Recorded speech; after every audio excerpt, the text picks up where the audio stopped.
Well, we want to try to take advantage. We got caught, late in the game last night too, and that's going to happen. But those.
Would be an understatement. Hey, let's get Iggy with it. That's my pick to stick tonight. He loose. Look at it. I see you, Iggy.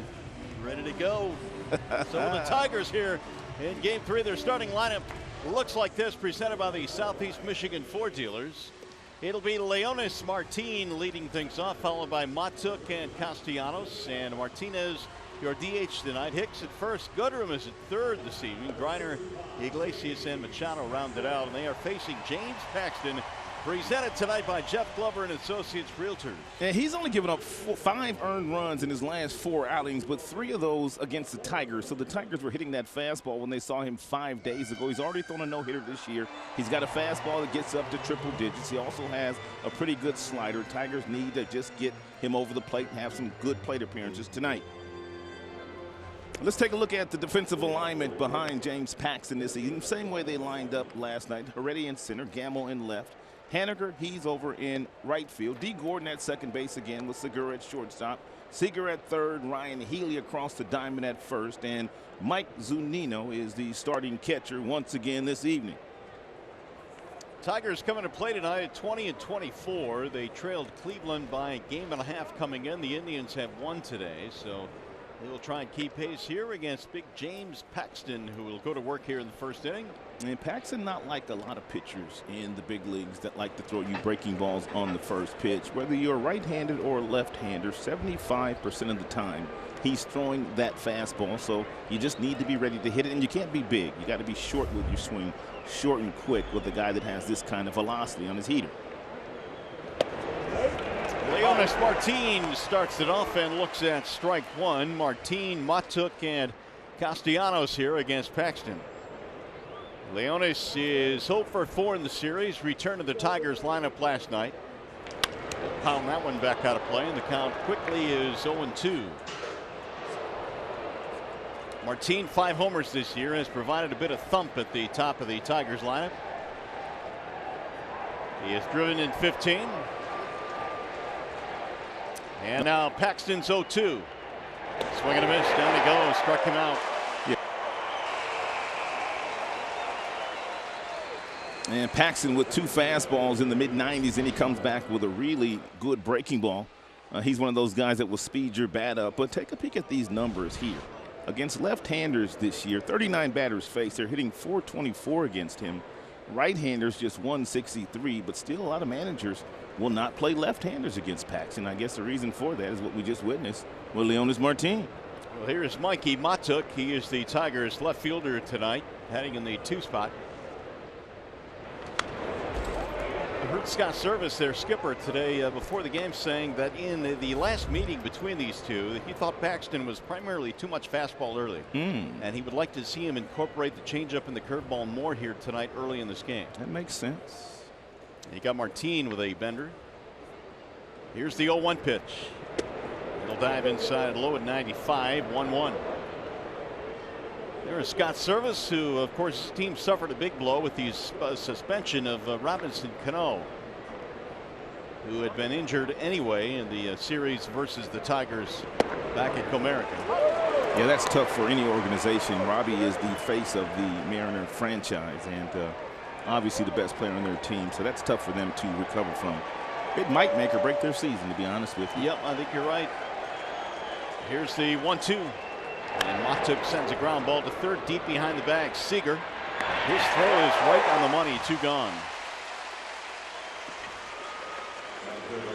Seager's been showing out in the series defensively at third for the most part. Hey, if the Tigers combine for 3 or more home runs in this game, you know what that means. Get a copy of the box and bring it to a participating Arby's location tomorrow, and you'll get a free small order of curly fries. 2 down now for Nicholas Castellanos. Nick 3 out of 9 in the series, batting .317. He has a double, but he's been robbed a couple of times. Twice, at least. Once by Seager at third, once by Gamble in left. And both of those would have been doubles.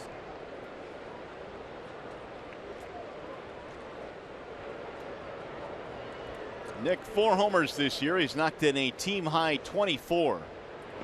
Big swing there, and the count is 0-2. Every last Tiger, the 3 that have gone to the plate here in the first inning, have swung at the first pitch of their at-bat. It's been that fastball in the mid-90s. And looks like Paxton's going to give them a steady diet of those, along with that really good slider that he has. Paxton has the ability to get to triple digits. The 0-2. And they say those that follow the M's and those that have seen Paxton pitch, if he comes out in the first inning throwing 93, 94, 95, that means he had a pretty good bullpen session and he's good to go. Well, you saw that last pitch to Castellanos. It was all the way up to 97. How about the Maple Grove out there, eh? They're kicking it. Here's the 0-2. Swing and a miss. Nick is out of there, and Paxton a 1-2-3 first inning with 2 strikeouts. We'll go to the bottom of the first for Mike Fiers.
The fastballs upstairs with a breaking ball and a split changeup. Pete Gordon swings on the first pitch. Drives this one in the air toward right field, and Castellanos settles under it. Thank you very much. One gone here in the first inning. The rest of the Seattle lineup presented by your Metro Detroit Chevy dealers. Gordon, Segura, Haniger in the top 3 spots. Nelson Cruz cleaning up, then Seager and Healy. Bottom 3 of Gamble, Zunino, and Heredia. Here is Gene Segura. Segura is batting .311 this year. He's got 29 RBIs. Had a pretty good series. 3 out of 8. Double. And he'll look at ball 1. He's a pretty good shortstop. A lot of people don't talk about Gene Segura. Everybody talks about Lindor. Everybody talks about Correa. Everybody talks about a lot of other shortstops in the major leagues, and rightfully so. But if you look at this guy's numbers overall, he really does not take a huge backseat to any of those cats. No, he may be a slight cut below, but a very slight cut below. Offensive numbers have been terrific in the big leagues. And now Fiers has gone 3-0 on Segura.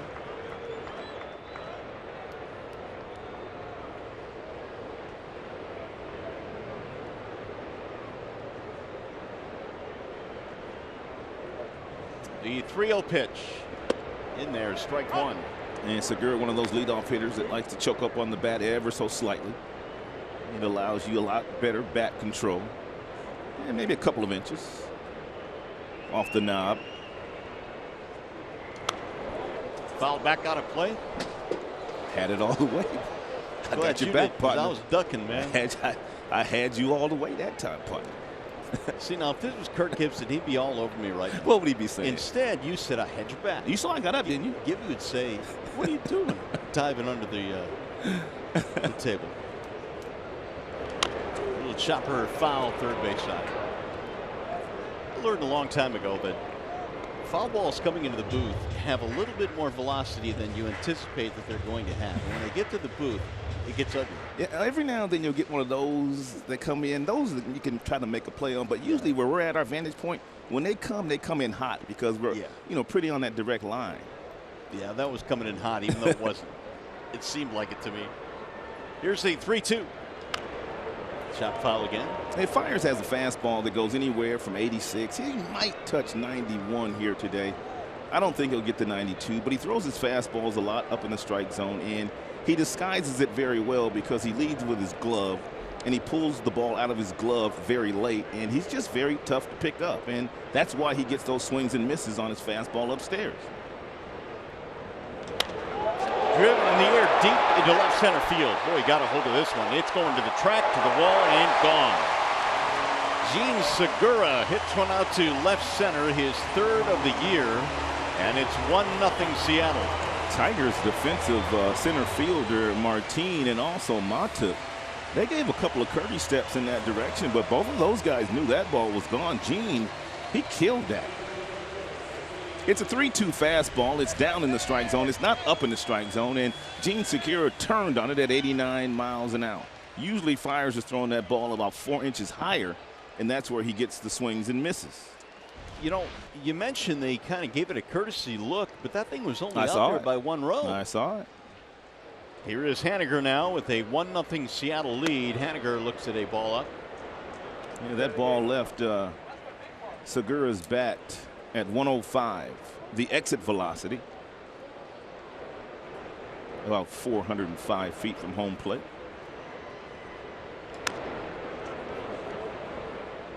One and one on Haniger.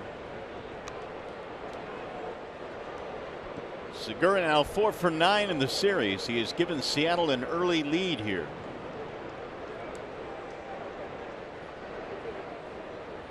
Haniger has been 2 out of 8 with a couple of RBIs. He has hit safely in 4 straight.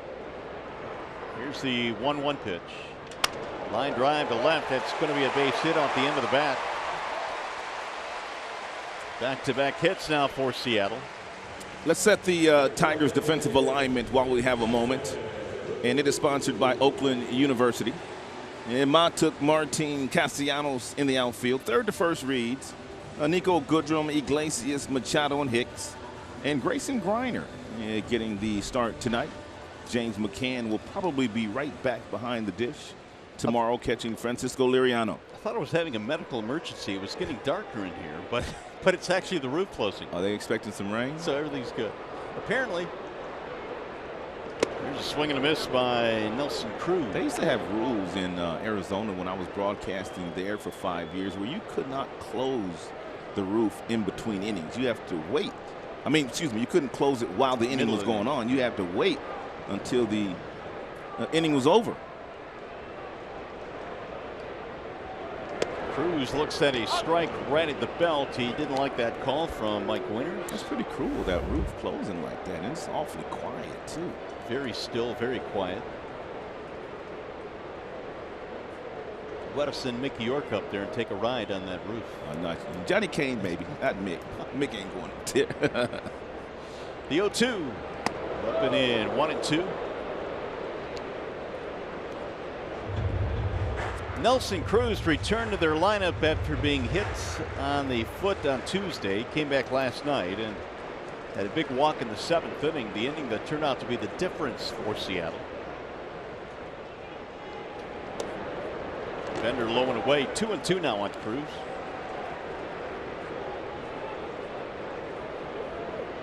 One out single by Haniger following the Segura home run.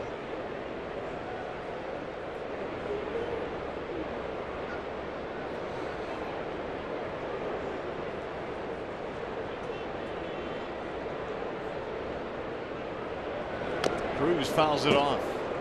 We're talking about Nelson Cruz being, I guess, a late developer in his career. He had 11 seasons in the minor leagues before he really established himself as a top-notch big league hitter. That means he had a lot of at-bats, and that means he saw a lot of really good pitchers over the course of that 11-year career, minor league career.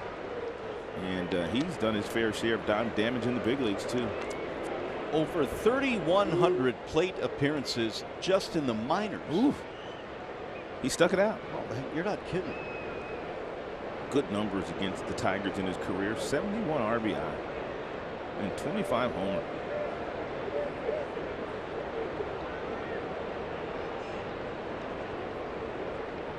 Now fires with the 2-2. He'll step off. Yeah, a little bit more stressful inning here for Fires than it was for James Paxton, who was the starting pitcher for Seattle tonight.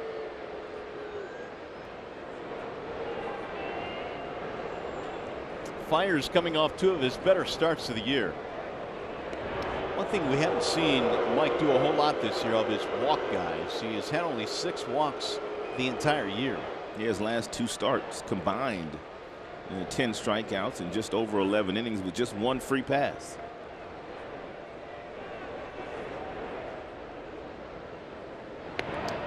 Ooh, that one a little bit closer as Haniger dives back in. Boo, says the crowd. Haniger with 3 steals this year. He's been caught twice. And Grayson Griner behind the plate, the tallest catcher in the major leagues as we speak. At 6 feet 6 inches, always has to fight and to get that glove down at the bottom of the strike zone when your body's as big as his is.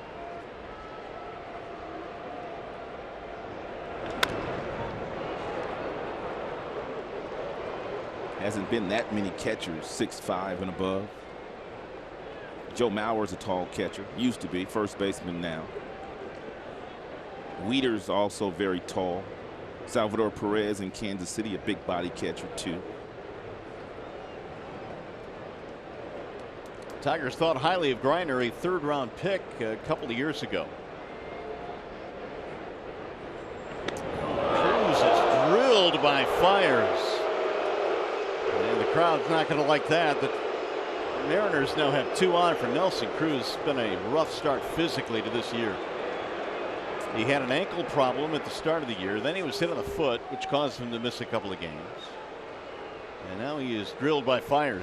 It's a 2-2 pitch. There's absolutely no intent on Fires' part. That's just a fastball that gets away from Mike, and Cruz couldn't get out of the way. He's got that protective device right on his elbow, and it looked like it hit right off of it. Earlier in the week, he got hit by a breaking ball. That was on the foot. It was Tuesday. And a fastball, I guess.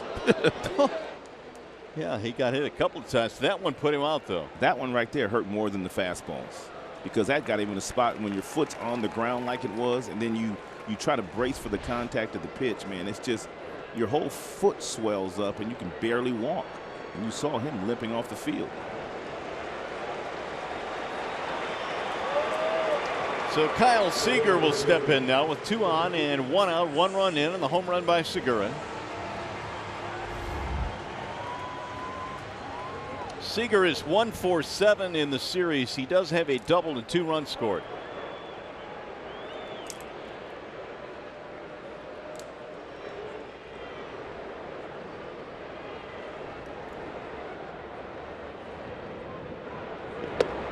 In there, strike 1.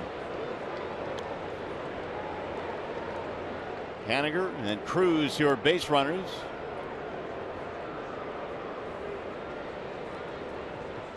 Seattle trying to hang over in the American League West. They have pulled ahead of the Angels in the standings now, behind Houston. Way high, 1 ball and 1 strike.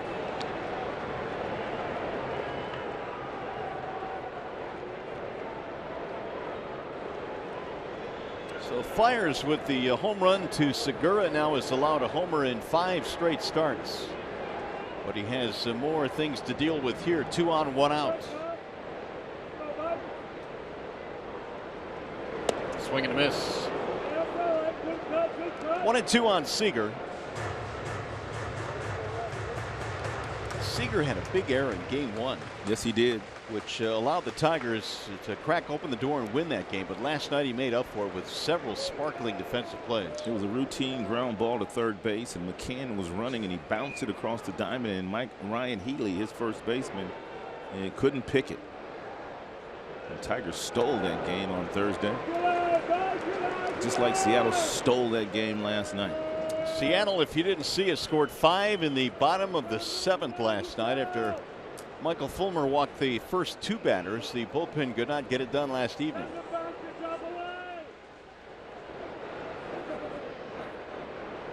Here's the 2-2.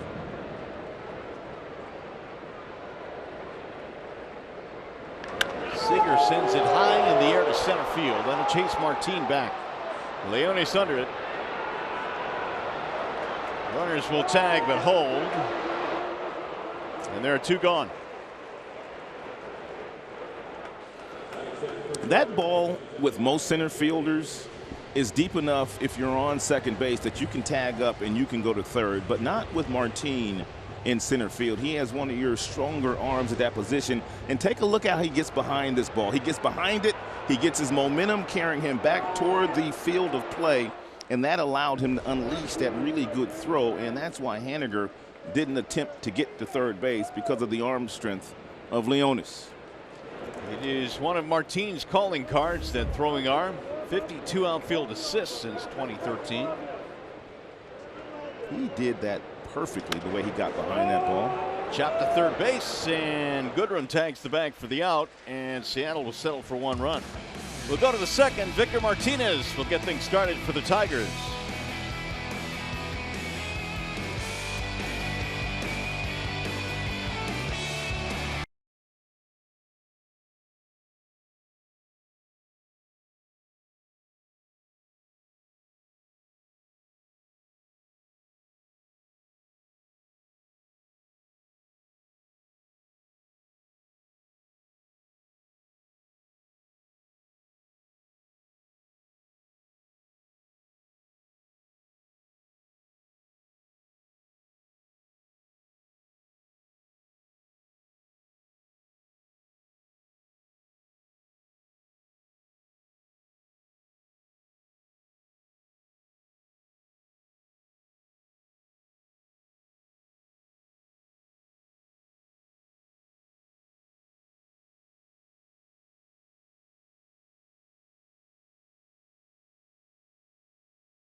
Brings you the big money encounter as you look at the fastball miles per hour from Paxton.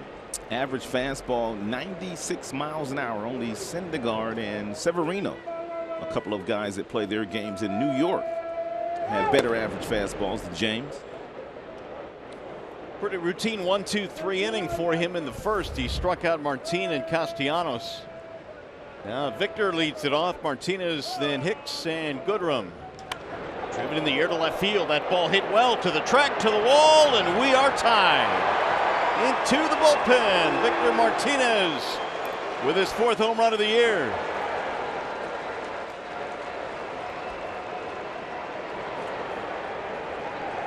Paxton surrenders a solo shot here in the second.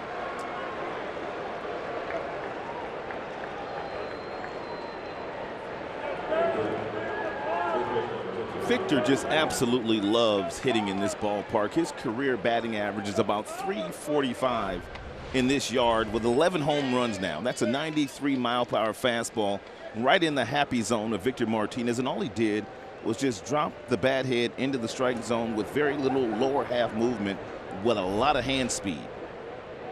7th home run of the year allowed by Paxton.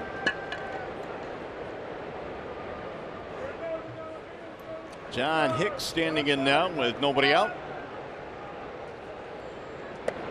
Hicks looks at a strike.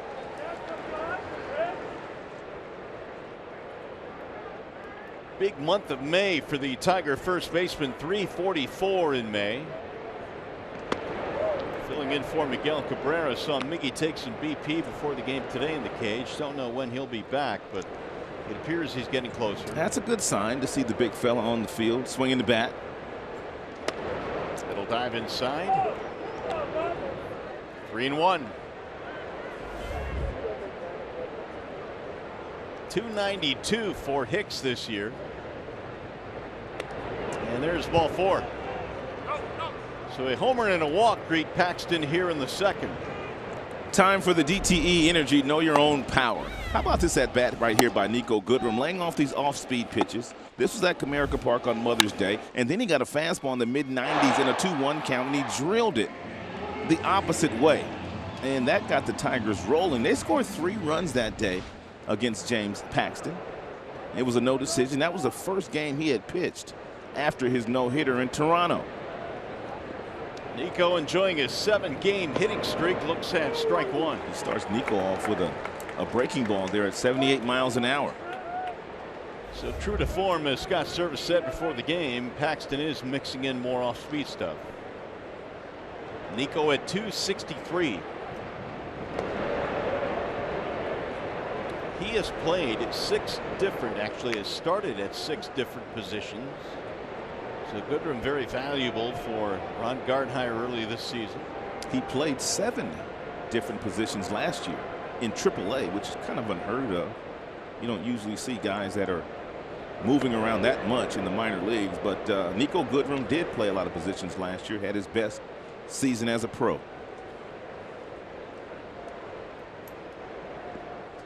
Well, he's had here 2-1 in the count. Hicks at first.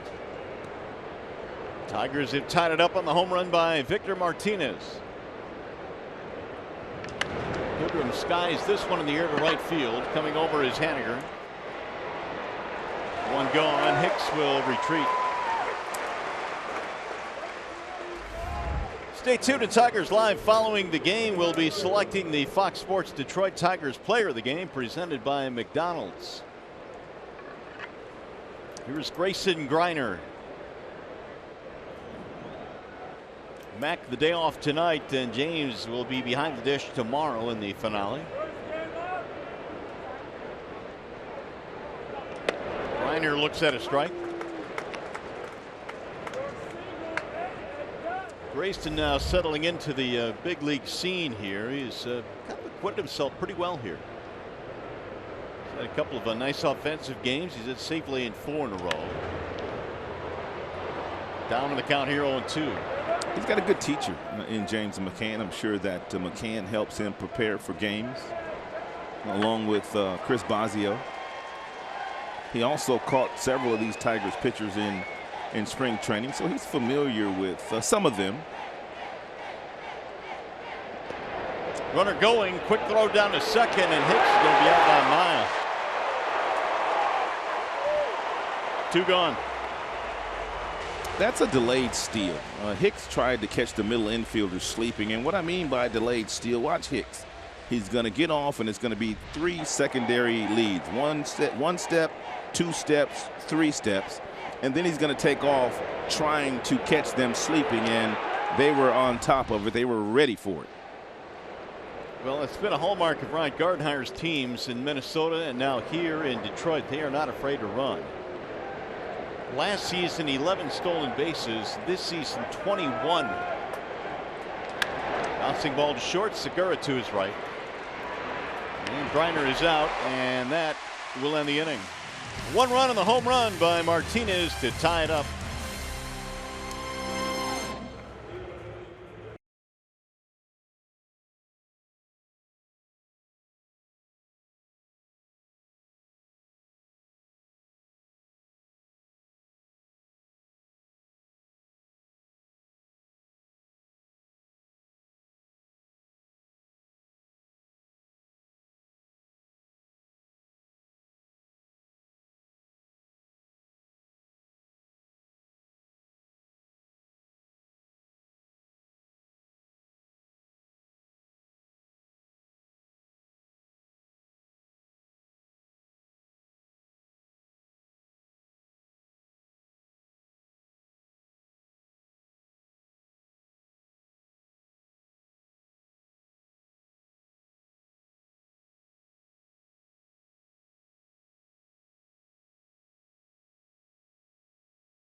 The Tigers being much more aggressive on the base pass. It really doesn't matter who it is. Just everybody's been getting the green light unless Ron Gardenhire stops them. Iglesias has 7 steals. Even Nicholas Castellanos is stealing bases. Jacoby Jones has speed. Martin speed. Goodrum. This team is very athletic, and we talked about it last night. It reminds me of some of the teams that Ron Gardenhire was managing when he was in Minnesota.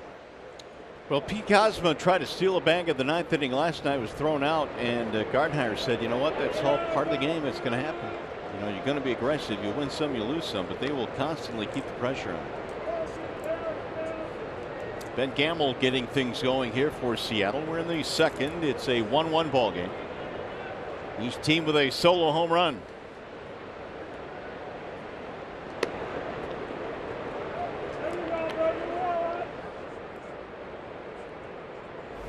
Gamble, Zunino, and Heredia.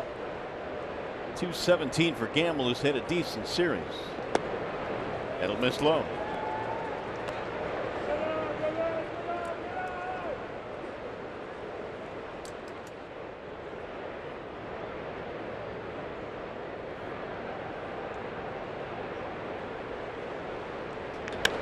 Pulled down the right field line. It's a line drive home run. Gamble has quickly untied the game with his first of the year. And that thing got out quickly.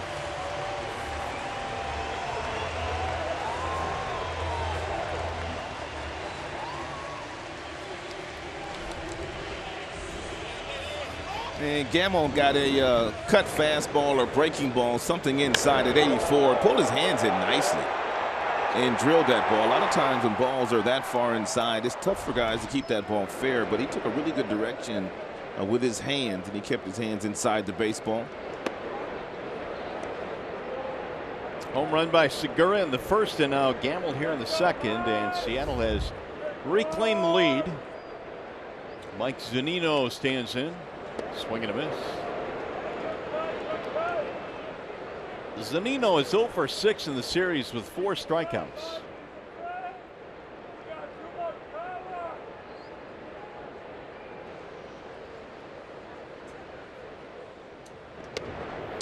Here's what I'm talking about, keeping your hands inside the baseball. Look at the hands of Gamble as this slider tries to get inside off the plate, and look at his hands. And they're above the bat, head of the bat, and he's able to drill this ball that's probably, I'd say 3 inches off the plate inside, and he kept it fair. You'd only keep that ball fair if you do everything mechanically correct. Meanwhile, 2-2 on the M's catcher.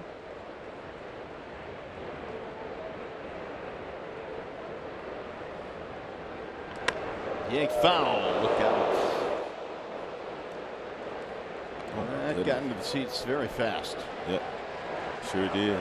Some high fives down there, so everybody's okay. I don't know why every team in the big leagues does not have those nets going all the way down the left field line. I just don't know why.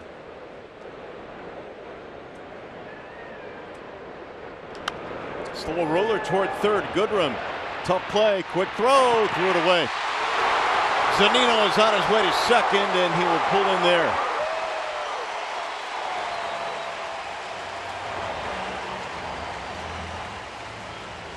And that'll be a base hit and an error on Nico Goodrum. And because Zunino's running doesn't mean you should try to make this play. Once you get it, because you had to run so far to get there, and then you have to flip that ball across the diamond, he was going to be safe. That probably would have been better served just to hold on to that baseball. I think the point you made is a valid one, though. He saw it was Zunino, and he probably felt he had a chance. Yeah. Now the Mariners with the man at 2nd, nobody out for Heredia. There's been a terror to Tigers pitching. He bunts. Goodrum on the charge, and his throw is in time. Heredia is out, but the runner advances. Hey, the Tigers take on the White Sox Saturday, May 26th at 4:10. The first 10,000 fans get a free Al Kaline 1968 anniversary bobblehead. If you'd like tickets, call 866-66-TIGER or go to tigers.com. You got to get early. Get there early to get one of those, buddy. Yeah, you got to add that to your collection. So here is D. Gordon now with a runner at 3rd. Infield in a few steps for the Tigers. And Gordon looks at a bender on the outside corner. And D. Gordon can really handle the bat. Probably won't do anything here because Zunino is very slow as far as running. But anytime a runner on third base and a guy has the ability to bunt like D. Gordon, you have to be aware of that. I think the Tigers might have been thinking possible squeeze right there. That's why that fastball was so high in the strike zone. It would have been impossible for D. Gordon to bunt that ball.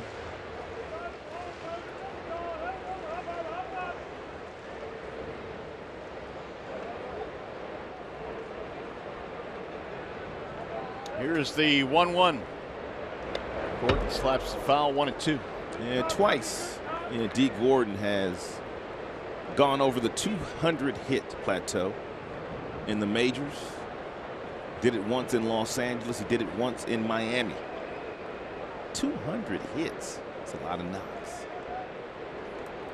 Two-time All-Star, is also a Silver Slugger winner and a Gold Glover. Little hesitation there from Fiers, and it's fouled back out of play. That's the second pitcher that we have seen do that in this series. We saw Matthew Boyd do it a couple of days ago, pick the leg up with a double pump, a little hesitation, and before throwing the fastball. I know that comes from Chris Bosio. It's got to. He said he was going to do that with several of his guys. He's kind of innovative in that role he plays with the pitchers, man. They really trust him. It'll bend outside. 2-2 now on Gordon. Nice piece that Mickey York did today on Matthew Boyd and his family. And following him around his hometown. Went back to his high school.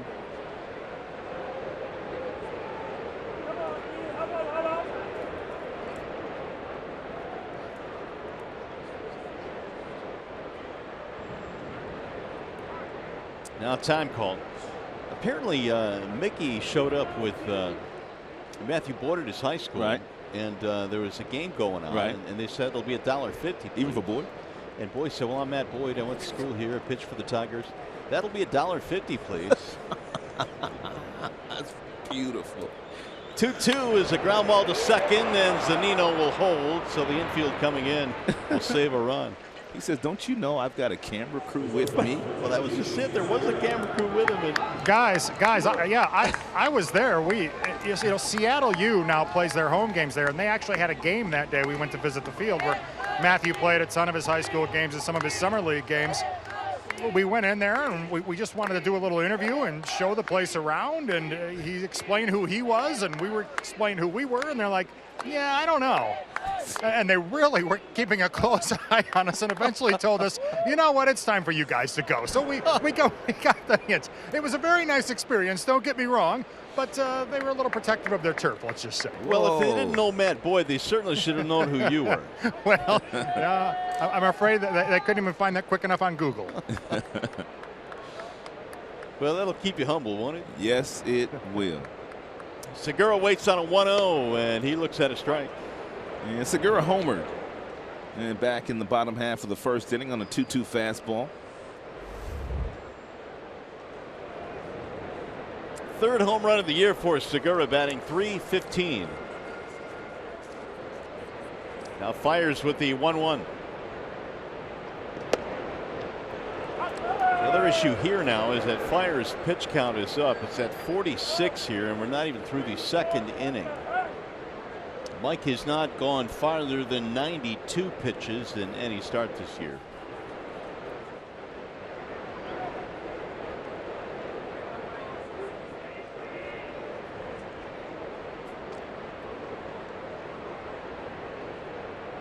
Here's the 1-2. Driven to right field toward the gap. Martin on the run. Leonis can't get it. It's over his head. This will get a run in, and Segura rounding the bag. Here he comes to third. And he's in there safely. A triple for Gene Segura to go with his home run. And it's 3-1 Seattle.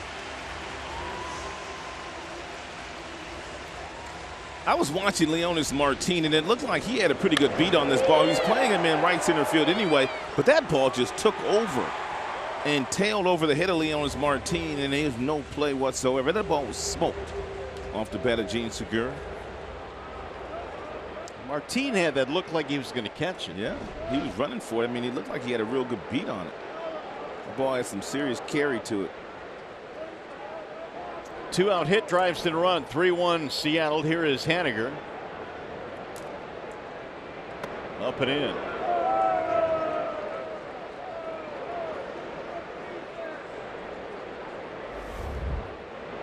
Haniger single, did not score in the first. He now has a 5-game hitting streak. And generally speaking, when Fiers falls behind 1-0, it'll either be that fastball upstairs or he might go with a cut fastball to get back in the count. Down the right field line, slicing. Foul.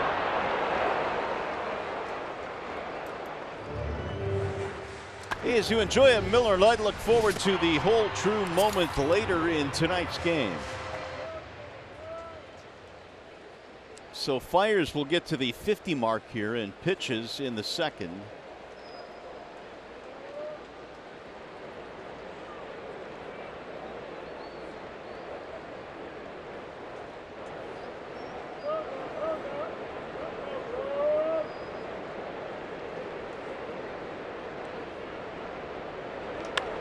Popped him up. Shallow center field. Machado is under it, and that'll end the inning. 2 runs in for Seattle. They take a 3-1 lead.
Here, time now for the Bernstein advantage. Jose Iglesias, and against the Mariners in 4 games. How about these numbers? 7 for 13, a cool 538, and 5 RBI, a couple of steals in last night's game. Been hitting the ball hard against Seattle. Machado will follow, and then Martin. Fastball up from James Paxton.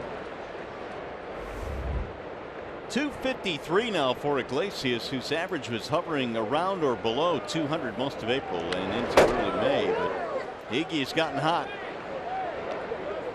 And James Paxton is 5 of 8 in first pitch strikes.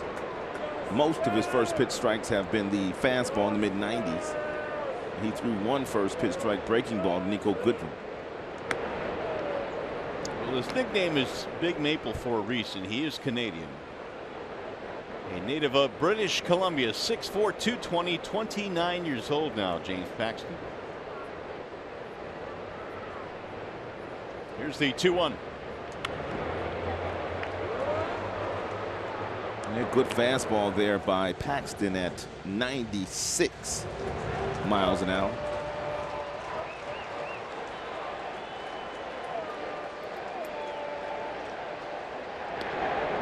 I'm still trying to figure out those splits. Lefties hit over 400, righties under 200. Right. But yet, there's very few left-handers that play when he is on the mound. High fly ball lifted into left center field, and Heredia calling. One away. Let's check in now with Mickey York. Well, Mario, I've made it to the Maple Grove, the official cheering section of James Paxton, and I'm with John Edwards. He is the token Canadian of the group and therefore dubbed the mayor of the Maple Grove. As the mayor of the Maple Grove, what are your chief responsibilities? Well, making sure that we get Paxton as many A's as we possibly can. A's. Oh, okay. It's because it's not K's, it's A's. Because you guys say that in Canada, eh? Yeah, we do, eh? Yeah, Yeah, I know a what you're lot, saying, eh? We're from Detroit. We say A too. I don't know what you're talking about, eh? Yeah, I don't know. Boot. Ooh, he threw the boot in. Look, the eagle has landed up here as well. Remember the eagle that landed on James on opening day? How's the perch? Not too bad. A little damp. All right, and you got your A ready and a bunch of other Canadian-like signs, right? We've got some strikeout signs. Every time he does the strikeout, we count it off, and so that's kind of my job today, I guess. Where did you find that sweet eagle suit? Amazon. well, you can find everything on Amazon, even a maple tree, which they have out here. And I'm happy to report Mother Nature is doing its job. The roof may be on here at Safeco Field, but it's not covering the Maple Grove. So, well, there's a lot of grooving going on up here as well. But so plenty of precipitation falling on our lovely tree here in the Maple Grove, guys. All right, Mick, thanks. 2-day delivery, by the way, from Amazon. Apparently that eagle suit got there quickly. That's beautiful. Them folks remind me of the folks in Oakland back out there. Well, that's great. I mean, it's you got to have fun at the ballpark. We saw the Kings Court last night for Felix Hernandez. Now the Maple Grove for Paxton. Mickey's probably going to hang out there for a while now. I would. They're having fun. Martin pops it up. Left side of the infield, Seager to the grass. Called off by Segura. And it'll be a 1-2-3 inning for James Paxton.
Dependable players. We will dip down to the minor leagues, and Christian Stewart, Rod, he is going off now. He is going to be in the big leagues before you know it. That's just how good the two-time minor league player of the year in the minor leagues has been. Eudis Idrogo, who is the fourth man on that list, has been promoted to Lakeland. You like that? I did like that. Say it again. Eudis Idrogo. Eudis Idrogo. He's got an 0.49 ERA in 6 starts. Is that good? That's good. How about Bo Burrows, though? Yeah, he's good. And Faedo. Faedo's been pitching some outstanding baseball. He was #1 draft choice of the Tigers last year. He's going to They might not have to. I mean, he might have to move up to AA, man. He's been doing a pretty good job in A-ball. 7 scoreless last night for Faedo. Bender from Fire is missing low, 2-1. I saw Faedo pitch a game in spring training, and he just looked like a very mature minor league pitcher to me. I saw him use all 4 of his pitches: fastball, curve, slider, change. His velocity didn't get up to 95. He was 92, 93 that day I saw him, but his stuff was still good, and he pitches with a lot of confidence. He came from a very good college program, Faedo. Bo Burrow's also on that list. We'll see him in the show at some point in time. Future's bright for the Tigers. They got a really nice minor league system going these days. Bouncing ball up the middle. Iglesias ranging left. And Cruz is the first out. We celebrate the 25th anniversary of the movie Sandlot when the Tigers face the Blue Jays on Saturday, June 2nd at 4:10. Special ticket packages are on sale right now. Includes a 25th anniversary t-shirt, game ticket, and donation to the Boys and Girls Club of America. For tickets, go to tigers.com/Sandlot.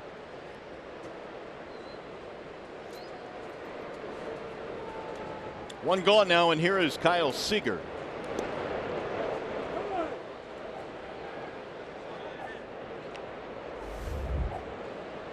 Seager flat out to center field in his only at bat.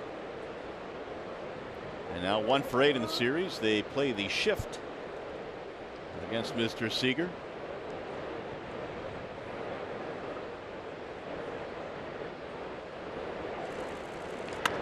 They'll go the other way in the line, and Matuk tumbling play in left.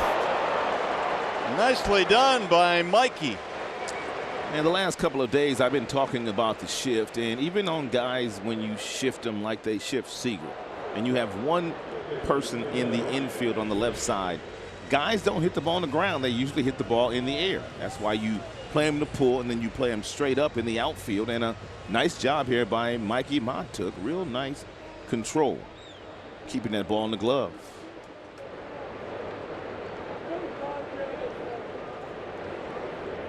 Two away for Ryan Healy.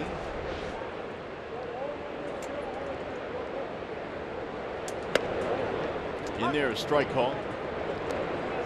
Jacoby Jones getting the night off tonight, with Matuk starting left.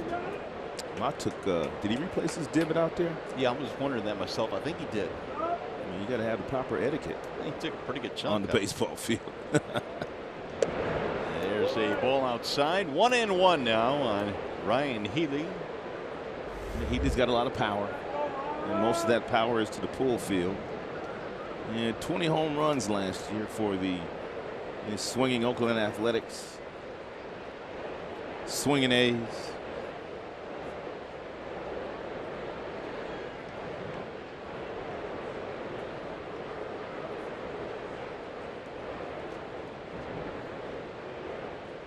It's been a tough series for Healy. 0 for 9, 4 punch-outs after tearing it up back at Comerica last week. You notice a lot of guys these days that just kind of hold their bats, flat on their shoulders, and what they're trying to do is they're just pretty much trying to simulate that flat bat through the strike zone. They're trying to keep the bat flat in the strike zone as long as possible, and that's the reason why a lot of guys start with their bat just like he's starting with his particular bat, trying to get more uplift, especially guys that have power. The break inside, 2-2. It's not for everybody, but Healy has got some good power.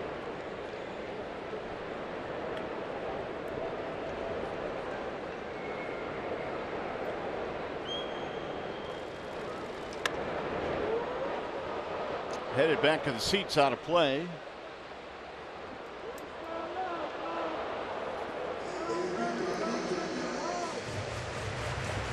Ryan Healy went to high school in California. It's the same high school that produced Rick Dempsey, Jeff Suppan, Trevor Plouffe, among the big leaguers that made it from his high school.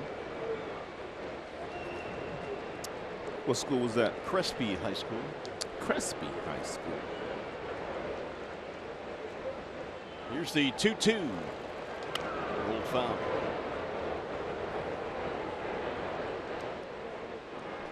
That was a routine play there for the ball girl down the third baseline last night. Ball girl down the first baseline made some really good plays. Picking and grinning. Some hard hit balls.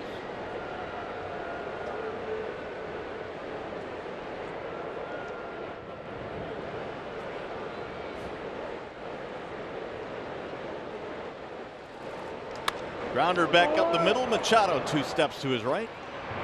And Healy is out. 1-2-3 inning for Mike Fiers. Proper etiquette says that you must replace your divots. And that's what Matuk did. He did. Tigers baseball tonight presented by Bell Tire.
Here come the Tigers in the fourth inning now. The Tigers down by a couple of runs. It'll be Matuk, Castellanos, and Victor Martinez facing James Paxton. We've got the Tigers 1-2-3 in the third.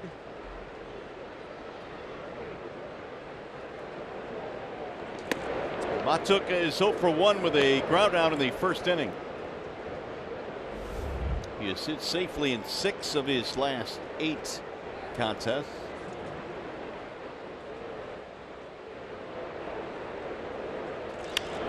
Fouled away. Let's take a look at some numbers StatCast has provided for us on the Mikey Matuk catch. Pretty good speed to get to it. The distance covered 46 feet and the catch probability 65%. Did you catch any of the royal wedding last night, Mario? No, no, I didn't. You did not. No. It interests me absolutely zero. You didn't check out Meghan and Prince? No, no, I Harry. could see you bellied up in front of the TV. You were watching. I had to watch some of it, man. I didn't watch it last night, though. I caught it today. Oh, did you? Yeah. There's a strike called on Mikey. What did you think? I enjoyed it. Yeah? Yeah, I enjoyed it. What did you like best about it? Yeah, everything, man. Just the people and, you know, the fact that an American girl, you know, African-American girl is married to Prince. It's awfully special. Gives a lot of young African-American girls a reason to believe that they can do just about anything in this country. Mott took us out, 1 gone. Yeah, I just, you know, like, I don't know. The stuff like that, I just don't get into, you know, the royal weddings and all that kind of stuff. I mean, I understand how people get into it. It was, to be sure, an interesting story. Here's Castellanos.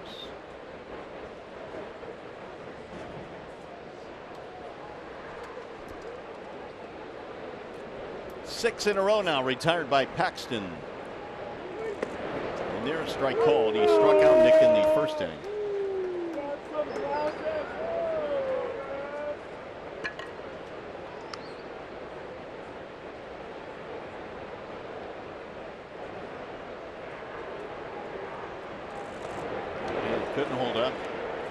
0-2. When a guy has a 97-mile-per-hour fastball, you'll see a lot of right-handed hitters look just like this on a slider because you really have to cheat a little bit, start your bat early to get to the 97-mile-per-hour fastball, and sometimes you just can't pick up the breaking ball. Therefore, you're going to swing at some balls that are out of the strike zone.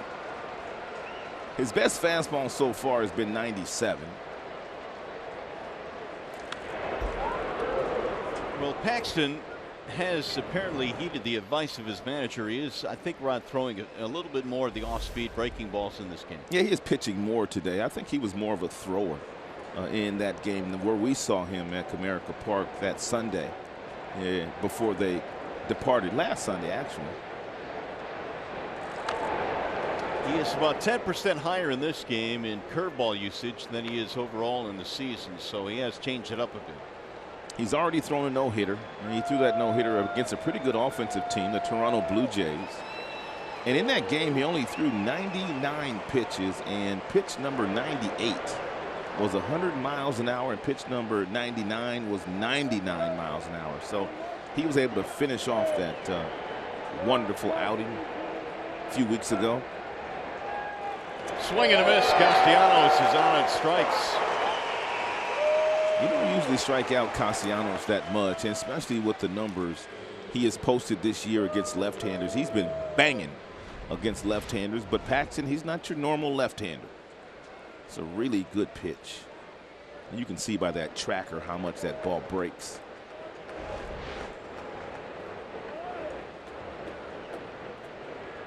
Three strikeouts for Paxton. Yeah, Victor's the only one that's been able to get him so far.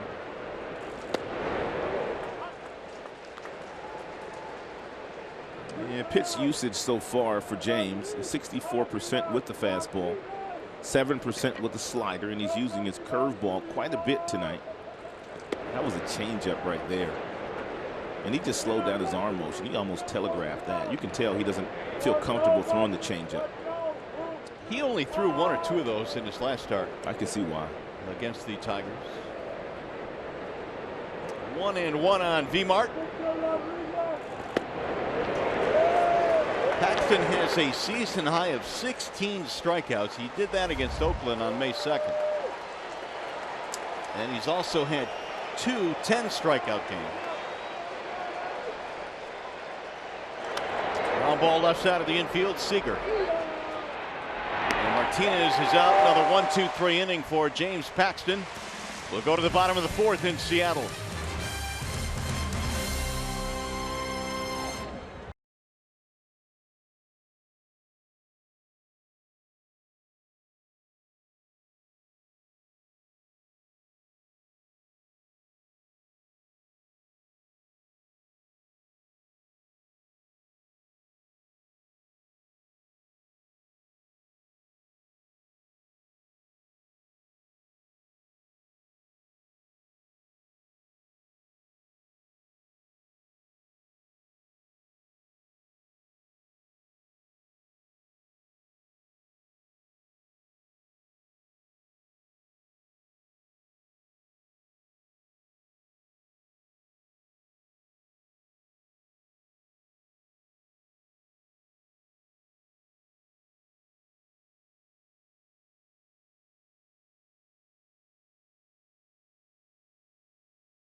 Well, that Houston Astros team, Cleveland got the win today, but that Astros team, man, built around pitching, and they got a lot of good young players. It's been a long time since we've seen a pitching staff as good as the pitching staff that Houston has. Unbelievable. 4 right-handers and a left-hander. It's funny how Dallas Keuchel has fallen off the map. Yeah, he's the 5th guy in the rotation right now. He used to be their ace, and he's won a Cy Young. Here you go, the first team since 1968 with sub-2 ERAs from 3 guys at this point in the year. How about that? Wow. Charlie Morton at 1.94. He's got a power fastball, 97. He's got a wicked curveball. I mean, you got to go back a long, long time, man, to have a staff that was as good as that staff. How about that Baltimore Orioles staff? They had, what, 4 20-game winners in 69 or something like that? Yep, late 60s. 4 20-game winners. Cuellar, Palmer, Dobson. Who's the 4th? I don't know. We're missing the 4th. We got 3 though. That's pretty good. 3. That's pretty good. That's 750 right there. That's pretty good. Here's the 2-2. The chopper right side foul. That was pre-Flanagan days though, wasn't it? Oh yeah, yeah it was. It is Gamble, Zunino, and Heredia.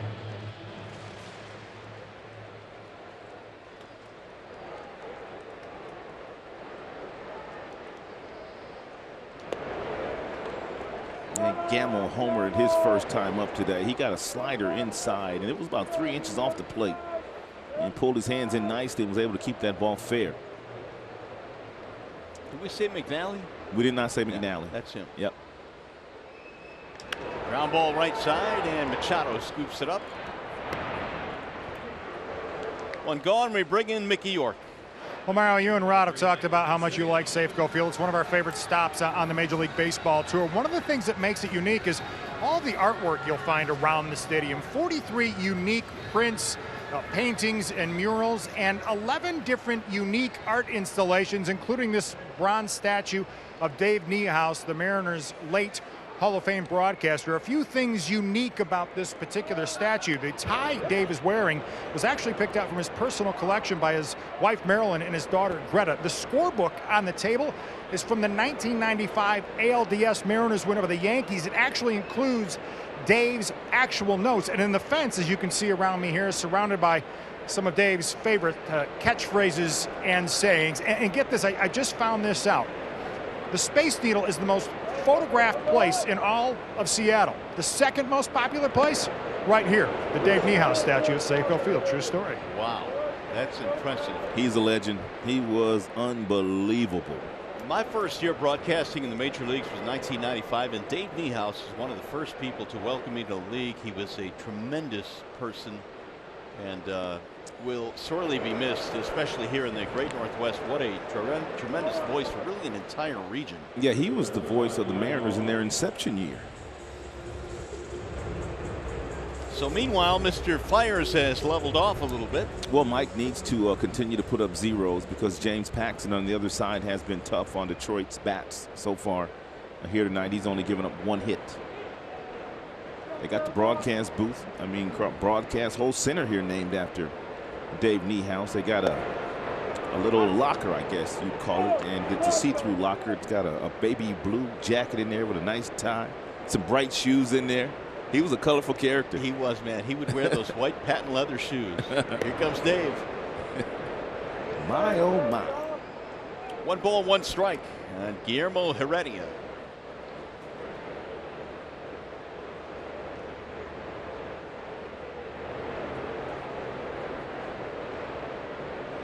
Here's the 1-1. Heredia with a bunt to move a runner up back in the second.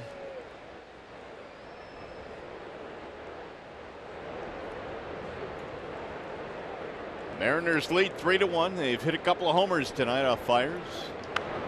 That is popped up foul. 2-2.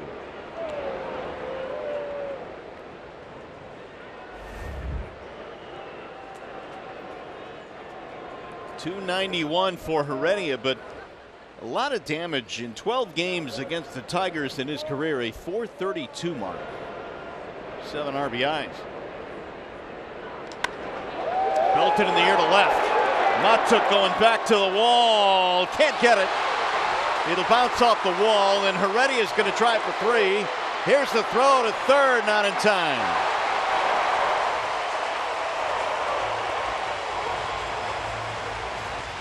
Two-out triple for Heredia. And almost left the ballpark.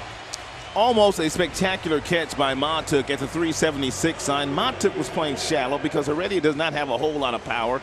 Matuk was trying to make that catch while also bracing for contact of the wall. When you don't play in a ballpark all that often, you really don't know how many steps you have on that warning track before you get to the wall, but nearly an outstanding play by Matuk.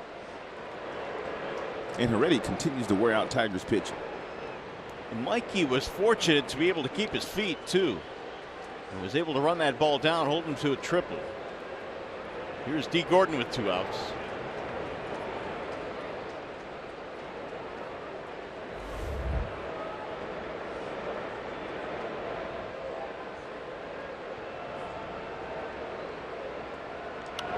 Fouled away 0-1.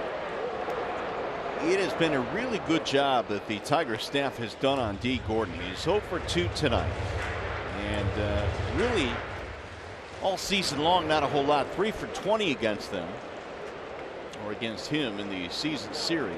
And the reason why it's vital to keep this guy off the bases, because he is so fast. He's one of the fastest base runners and one of the best base stealers in the big leagues. I mean, if you go back to the 2011 season when he made his debut, D. Gordon has stolen more bases than anybody in the big leagues, nearly 300, 293 to be exact. That's more than anybody. One hopper flagged there by Machado, and that'll end the inning. No runs, 2-out triple is stranded. There's some more of that artwork that Mickey talked about here at Safeco Field.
James Paxton goes back to the hill now. The Tigers trail this one 3-1 as we go to the top of the 5th inning. It'll be Hicks, Goodrum, and Griner versus the Mariners lefty. Hicks hacking away, fouls off a 95-mile-an-hour fastball. A lot of the Tigers have swung at the very first pitch of their at-bats. That's because Paxton, and for the most part, will throw you that fastball early in the count, but then he's been mixing in that curveball and that slider after that first pitch fastball. There you have it. A much different Paxton tonight than the one we saw back at Comerica, but this guy is one of the best in the league. Here's the 0-2. Hicks drives one to right field, slicing. Haniger won't get there. Base hit, and it's going to roll by him. Hicks on his way to second, and that'll be a leadoff double for John.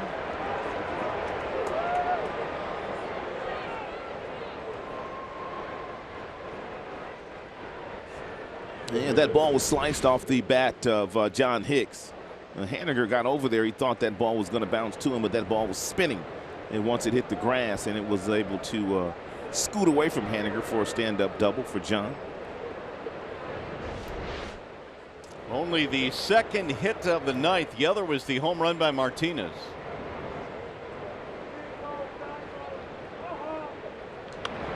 Paxton had retired 8 straight before that double. Nico fly to right field is only at bat.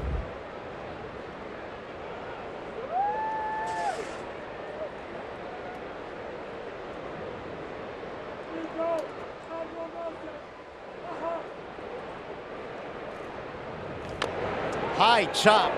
This is going to be a tough play. It's going to be an infield hit. It finally falls into the glove of Paxton, and the Tigers in business now with 2 on, nobody out.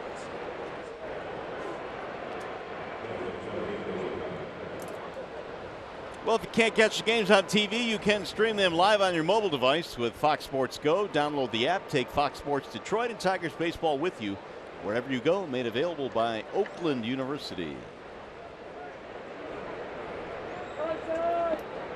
So Nico with an infield hit, first and third, nobody out. That ball bounced right off the plate. Here's Griner.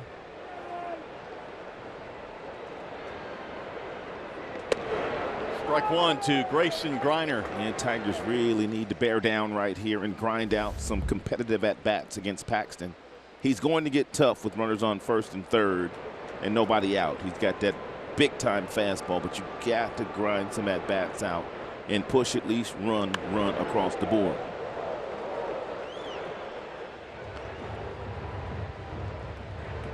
Oh, 2 the count. Apparently it is really raining outside. My goodness. So the roof is saving us here this evening. Today was such a gorgeous afternoon. Just got a piece out to stay alive. And back-to-back heaters at 97 to Griner.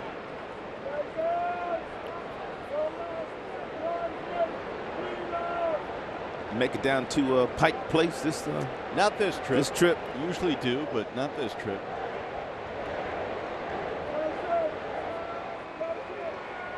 You got to be tough. You got to be careful here, man, when you take off for a walk. I mean, you walk down a couple of hills, next thing you know, you're walking up more hills than you walk down here in this city. You either call a cab or you're stranded. I'm like, my goodness.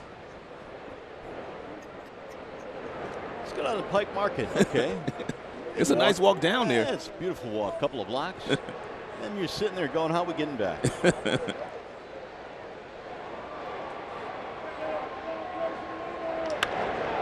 Drilled to center field on a line. Heredia makes the catch. He's going to air it out. It'll be cut off, and a sac fly RBI for Griner. Ooh, that's a good at-bat by Grayson. He was down 0-2 and hit a missile in the center field. Here's our Xfinity high-speed pitch on James Paxton. 97 top fastball. He's thrown one at 78. That would be that the curveball he's used quite a bit today. It's a really good at-bat by Griner. Third RBI of the year for Grayson. That'll make it a 1-run game now, 3-2. Here is Iglesias, who flying to left his first time up.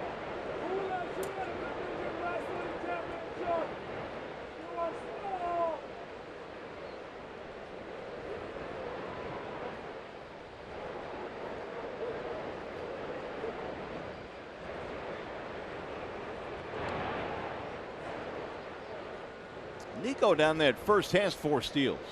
And Paxton does not have a great move.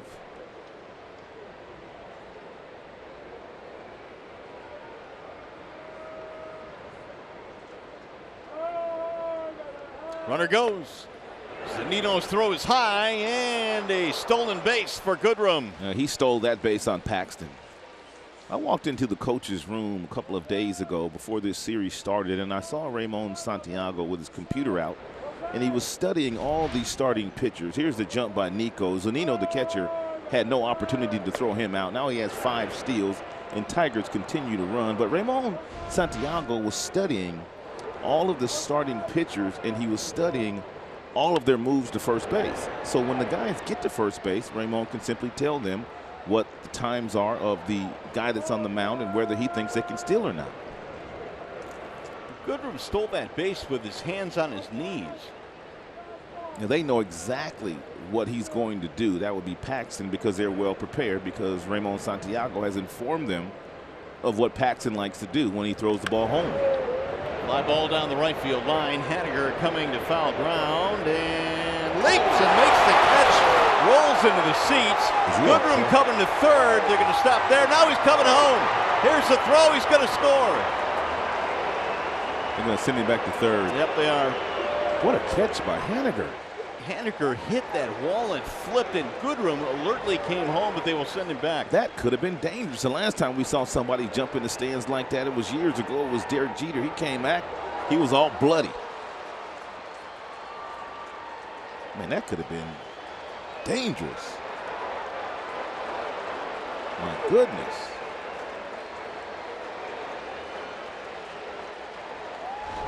Look at this. A little fella wants to catch it. And watch his spikes flying. Oh, man. Green hat got drilled. I'm glad he's okay. Bang. Runner at third now, 2 outs. That is the tying run standing at third base. Great play by Mitch Haniger. Machado with a fly ball to right field. He is 0 for 1. Trying to tie it up with 2 outs. Swing and a miss. 97 that time from Paxton.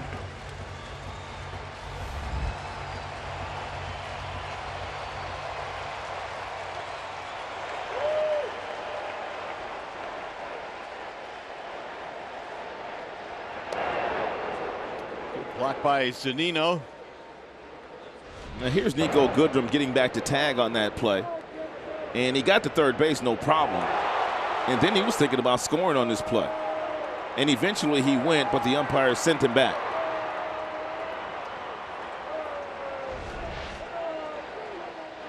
Swing and a miss. Machado is out. That'll end the inning. Tigers get a run back, though. Mitch Haniger with a tremendous play into the seats.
Well, the Tigers back to within a run now. 3-2 is our score. Mike fires back to the hill, and he's got 2, 3, and 4 coming up. Gene Segura will lead things off for Seattle. He already has homered in this game and has tripled. A couple of RBIs for Segura. Meanwhile, Fire's averaging a little over 20 pitches per inning, which is way too high. So he needs a quick 5th inning here. 0-2. Segura now has 7 multi-hit games in his last 10. Average up to 319 because of that. The chopper slowly toward the shortstop. Biggie on the charge. His throw is in time. One away, and here's Mickey York. Mario, I've had to search high and far, but I have found some Tigers fans and some Michigan fans. This is Herb Bowie. He is the president of the Michigan Alumni Club here in the state of Washington. And you got a big group with you tonight, don't you? How many people are with you? We have about 100 alumni here watching the game tonight. Is this always a popular event when the Tigers are in town? Very popular.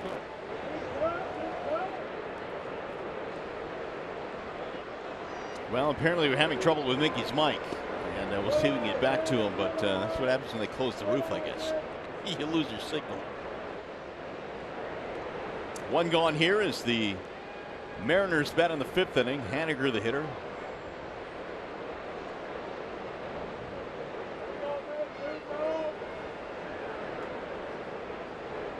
Here's the 1-0. Way out front. One ball, one strike. Yeah, good breaking ball there thrown by Fires. Got action. Artie Lewicki. It's been a few days since Lewicki has pitched. But he was good. He was good that first time he came back. I think it was on Sunday. No, it was the day we left, so that would be Wednesday.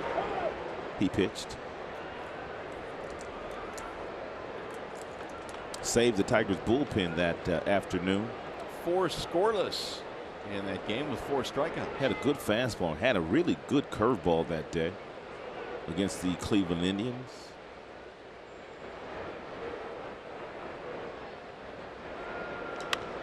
Slice to right field. Castellanos. 2 gone.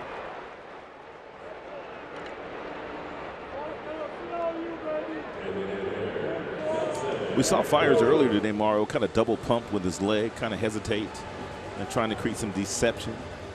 Take a look at this last delivery. Looked like to me he dropped down to a little lower 3/4 arm slot on this last pitch. Look at where he ends up with this ball on the side there. He's usually higher than that with his delivery. So Mike using several types of deception. See that pitch right there? That's right over the top. That other one was sidearm.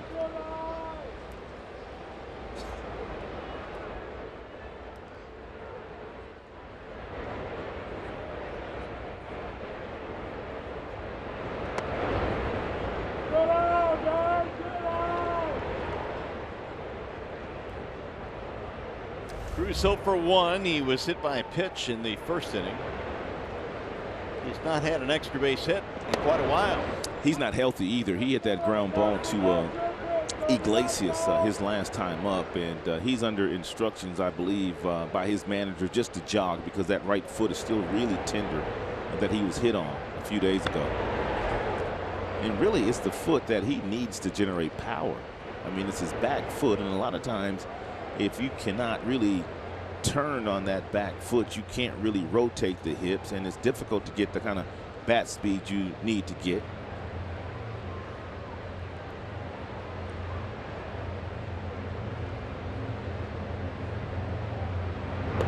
Another one of those sidearm pitches. Well, if Seattle wants any chance at all this year, they've got to keep Cruz healthy, and they've got to keep him productive. He led the American League with 119 RBIs last year. Trains on the move right outside Safeco. Did he go? Got him. Strike 3. Cruz is out of there, and Fires now settling in a 1-2-3 5th inning.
Alumni Club here in the state of Washington, and you have a huge group of Tigers and Michigan's fans with you here today. Yeah, we have about 100 Michigan alumni here to watch the game tonight. Is this always a popular outing when the Tigers come to town? We always come here to see the Tigers every summer, and it's always a popular outing. So we get lots of alumni out. When all this maize and blue walks into Safeco Field, what kind of looks do you get?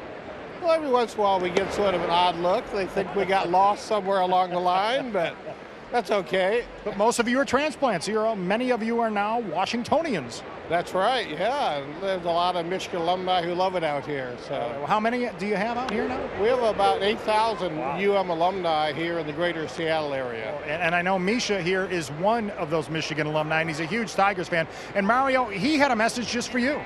Hey, Mario, go blue, go Tigers, and for my friends from Ann Arbor Huron High School, go Rats. Thanks. Oh, I knew you'd appreciate that, Mario. You know what? I've been accused of cutting your mic. What? Yeah. With the first time, the old smarty cutting your mic. Now I know what happened. Now I get it. He sabotaged the microphone. That's a Spartan for you. Big group of Michigan alumni here at Safeco Field, and they are certainly welcome, rooting on their Tigers, who are trying to get it going now, down 3-2 as we play here in the 6th inning. Martin leading it off. And Martin 0 for 2.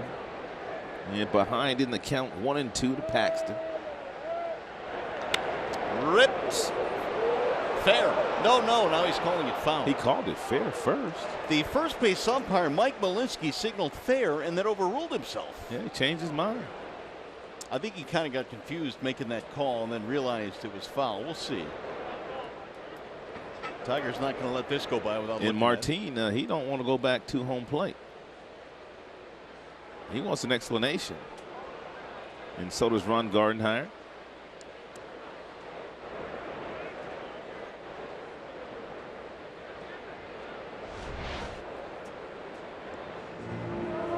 Clearly signaled fair and then signaled foul. Watch the left hand. It's foul ball. Yeah, he just got crossed up. Yeah, he did. He got crossed up making the call, but he corrected it. McCarty's not going to like this, but that replay clearly showed it was foul.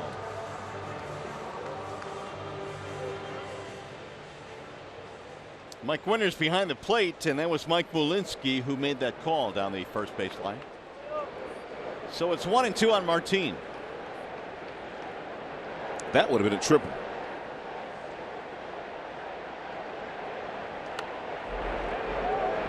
Leonis 0 for 2, strikeout pop-up.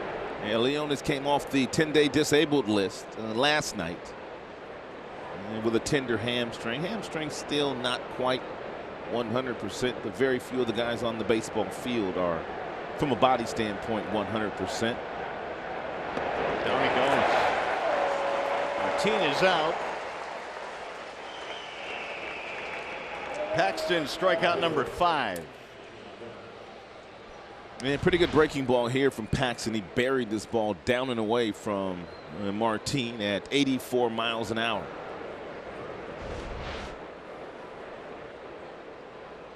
Five strikeouts now for James.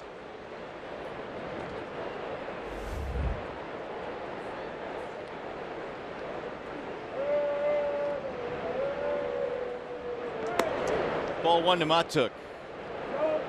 All right, so you got a guy here who can throw triple digits, and clearly now he has changed his manner of pitching to you between starts. Right. From last one to this one. So what do you try and do in this start? You still have to sit on your fastballs as Matuk takes the 1-0 fastball, which he was looking for, and flies out to Heredia in center field. 2 down, Mario, but a guy that throws 97 to 100 miles an hour, you have to look fastball pretty much all day long. Every now and then, if you get a runner in scoring position and you're savvy enough to do so, if he gets himself in a pattern where he might start you off with a breaking ball, you can look for a breaking ball first pitch, but then obviously you're not going to swing at the fastball. But guys like this, man, you have to hope that they make a mistake at some point in time, and then you can capitalize. Well, here's a guy that can punish a mistake. That would be Castellanos, but it's been a tough night so far. I mean, 97 is very tough to get to, and he's given Nicholas a steady diet of of fastballs here tonight. And then once he's gotten ahead of him, he's spun that breaking ball up there. Nick Cole for 2 with 2 strikeouts. Now 0-2. So 97, the one thing they told us about Paxton is that he will get stronger as the game goes on. So don't be surprised to see 97, 98, 99 late in game. Now here's where he speeds your bat up, because you have to speed your bat up looking for a fastball. Now he'll try to slow you down with a slow breaking ball. Fouled away. See, he goes 97, 97, then he goes 82 with an off-speed pitch. That's why James is a good big league pitcher.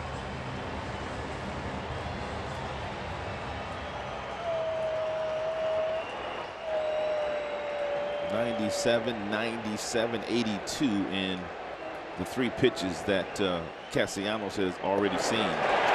Swings right through a breaking ball to strike him out, and it's a 1-2-3 inning, 6 strikeouts for Paxton.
For heroes, because no matter where you serve or when you served, we stand ready to serve all military families.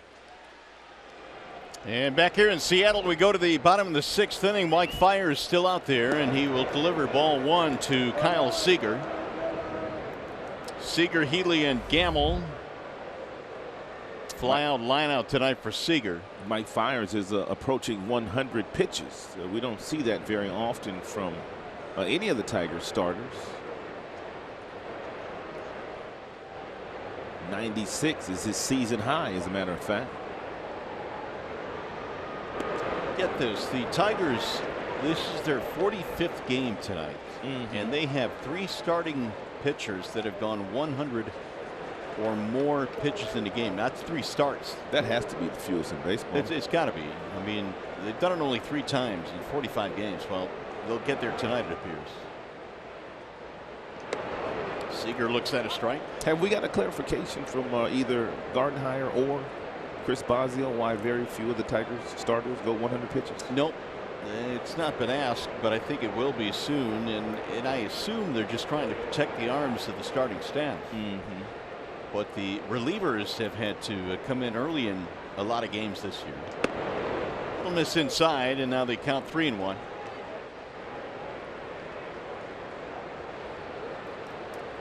Tigers trail 3-2. They have had only 3 hits tonight against Paxton, but Fiers has kept the Tigers in this game,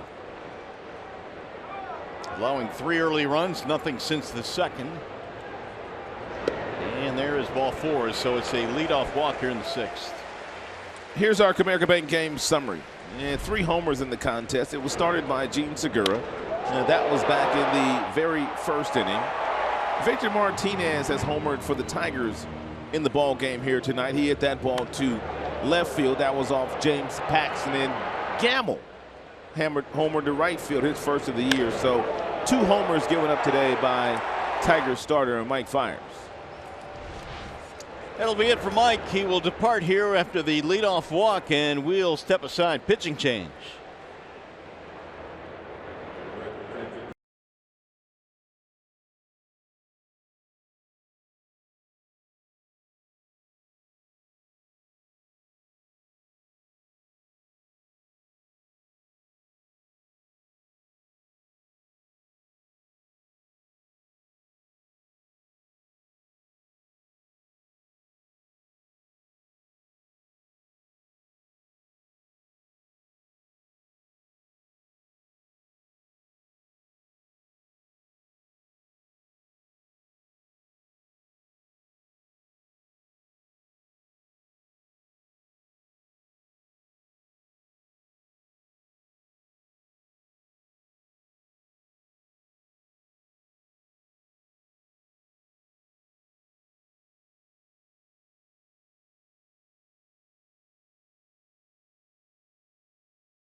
Standing at Comerica Park. He pitched 4 innings against Cleveland Indians, who are swinging pretty hot bats that day through the first 5 frames, but he really slowed them down and saved the Tigers bullpen.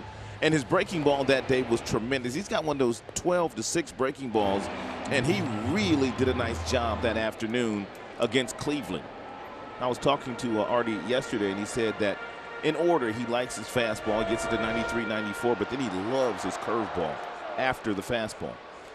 So he is on a wall side windows pitching change, and here are the numbers Wednesday against the Indians. 4 innings, 3 hits, 4 strikeouts. Yeah, he threw 72 pitches that afternoon. And as you pointed out, really saved the Tigers bullpen. So here is Ryan Healy now. Mike Fiers out of the game. The leadoff walk is his property.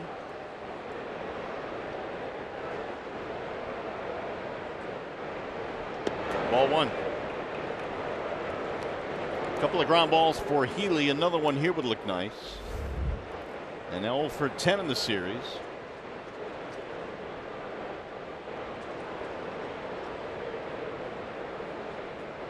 Gardy had to go to the bullpen in the 7th inning last night, after Fulmer had given up 2 walks and then a 2-run single by Gamble. How good was Michael Fulmer last night through the first 6 frames of that contest? I was listening to an interview that Scott Service, the manager of the Seattle Mariners, was giving, and he said that that was some of the best stuff that his team had seen all year. They simply were overpowered for 6 innings. Fastball, what, 95, 96? All night long. He threw 89 pitches, and 49 of them were fastballs, above 95 miles an hour. He then got away from that pitch in the 7th, resulting in a couple of walks. Lined up the middle into center field, base hit. Healy gets his first hit of the series. 2 on now for Seattle. Well, Fox Sports Detroit University days are back. It's time to head to Comerica Park and show your school spirit. Special packages include a game ticket, Tigers cap in your school's colors, and a donation back to your university. If you'd like to purchase a package, or for more information, go to tigers.com. University days, they have a lot of fun at the ballpark. 2 on now, nobody out. Here is Ben Gamble. A line drive home run for Gamble off Fires early in the game. Tried to bunt, and that was not a pretty attempt. He pulled the bat back. It's the second time in the series that we have watched a Gamble attempt to bunt the baseball, only to watch him drop the head of that bat down and not get the job done.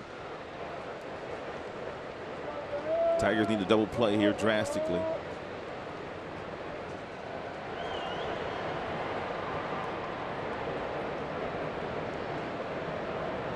Gamble's home run back in the second was his first of the year.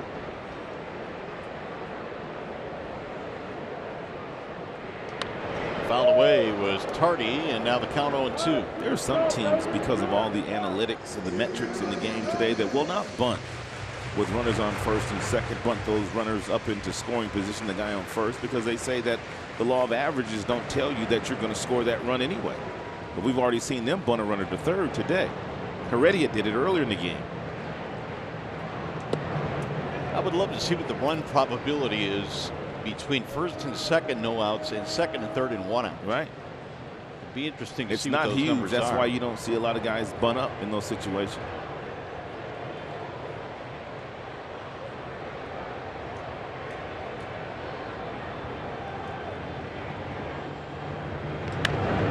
Fly ball toward left field, chasing Matuk back, still going back. He'll get to the warning track, and the runner's now Seager. Stopped. He started again. He'll get the third as the throw comes back into second. Mikey Matuk was anticipating that the runner on second, Seager, was going to tag up and get to third, and he didn't have a play on him. But Seager wasn't even running until he saw Mikey Matuk throw the ball to second base. Mikey was trying to keep the double play in order by keeping Ryan Healy at first, not knowing that Seager was not even going to tag up. Take a look here at Seager on second base. He's not going anywhere. Mikey comes up and throws the ball to second base, and then Seager runs to third. Oh my goodness. That's where communication has to come in the outfield. Somebody has to be talking to Mikey Matuk on that play. Ball 1 to Zunino. Single strikeout. We'll see if the Mariners can take advantage of that now. Runners at first and third with 1 out. To be perfectly honest with you, I was kind of surprised that Seager didn't tag up anyway and keep going. Yeah. That ball was hit with Matuk's force taking it back toward the wall. Where was that? 2-0. You might as well throw a breaking ball up there. You don't have to give in to the count here to Zunino. And even if you do throw the ball a little high, a little up, a little out, he'll still swing at it.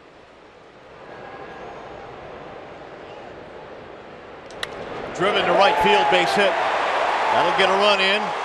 Heading to third base is Healy. He is in there standing up.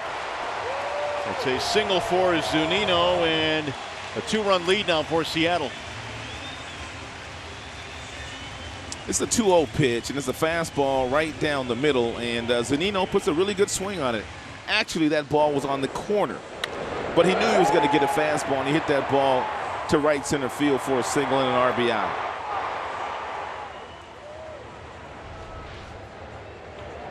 A 2-hit night for Mike Zunino. That run will be charged to Mike Fiers. His line is complete. Here's Guillermo Heredia.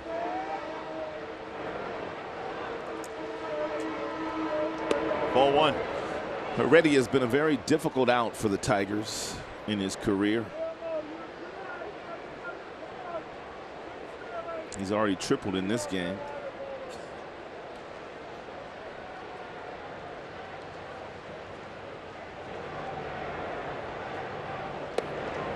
Ball too low, 2-0. Rennie with a sacrifice and a triple. Mike Fiers goes 5+1 batter and allows 4 runs.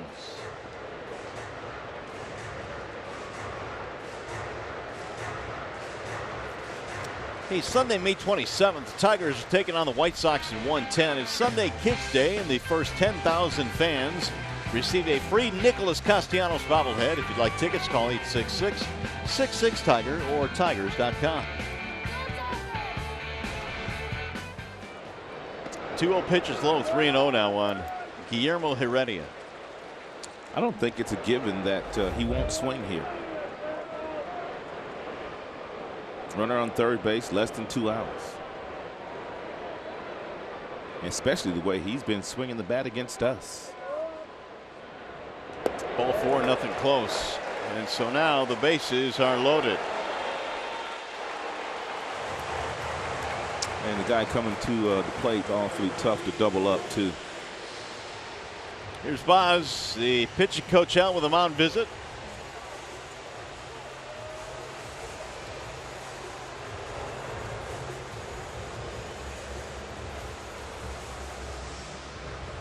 So Lewicki has come on to give up a single, a fly ball, a single, and a walk.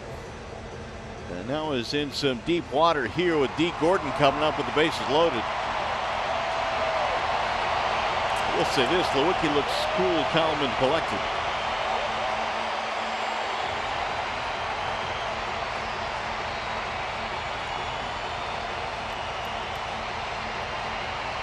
So the 25-year-old out of New Jersey getting instructions from Chris Fascio.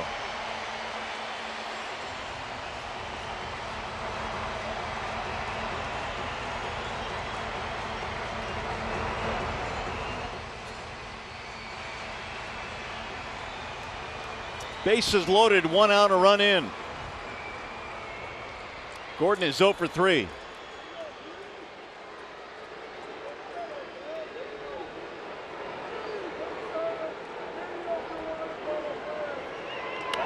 Driven foul. Well, he turned on that and yanked it back in the seats. 0-1.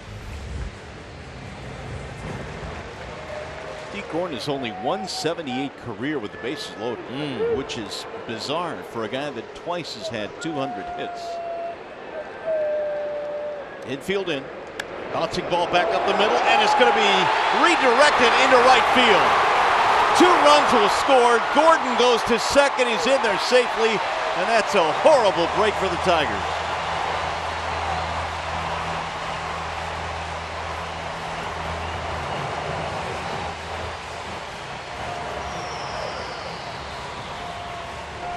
Yeah, it's going to be very difficult to keep Dee Gordon down all night long, but that might have been a 1-2-3 double play had Lewicki been able to field that ball cleanly. And once that ball trickled into shallow right field, Gordon with his blazing speed able to get all the way to second.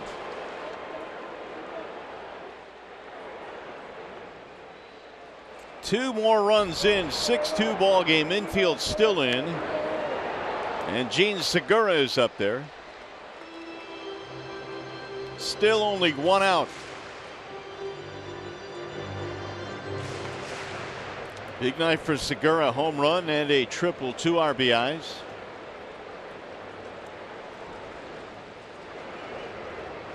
Swing and a miss. 0-2.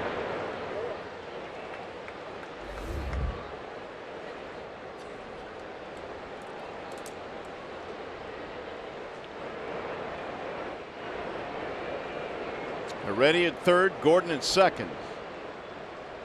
Mariners have a great crowd here tonight. This place is packed. Fly ball hit well right field. Castellanos on the run, still going back, makes the catch. Runner at third, Heredia will tag and score. It'll be a deep sac fly and an RBI for Segura, his 3rd run driven in tonight.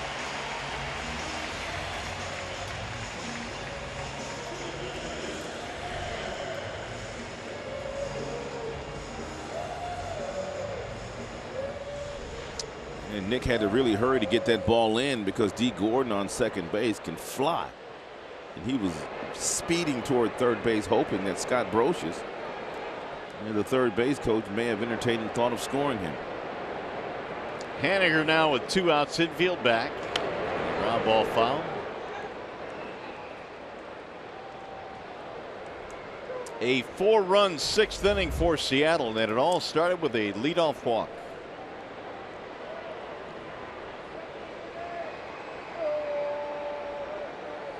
That's just how the 7th inning last night started for the Seattle Mariners. A leadoff walk.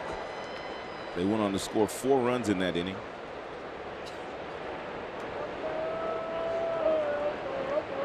Haniger is 1 for 3 single.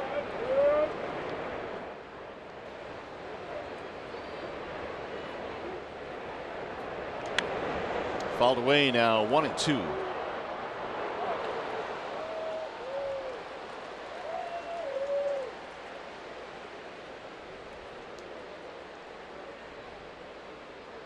This is the 8th man to bat in the inning. Fires faced the first hitter and then was taken out of the game. The 1-2. High, ball 2. Well, it's the exact same way that the Mariners kind of took over the game last night. That one big inning, which was the 7th inning for them last night. The score was fairly close up until then.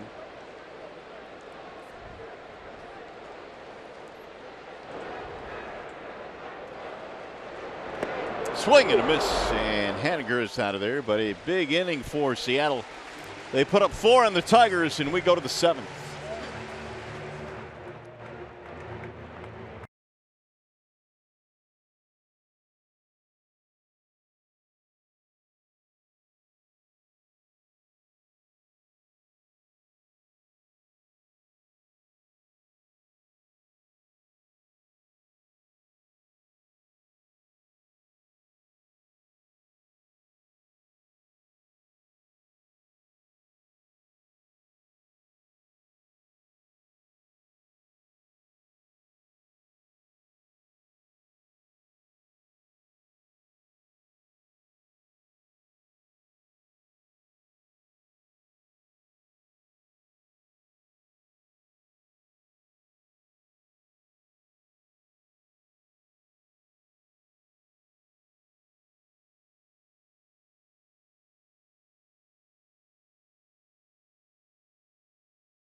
Call of the game. Victor Martinez stepped to the dish in his first plate appearance here tonight and homered against James Paxton.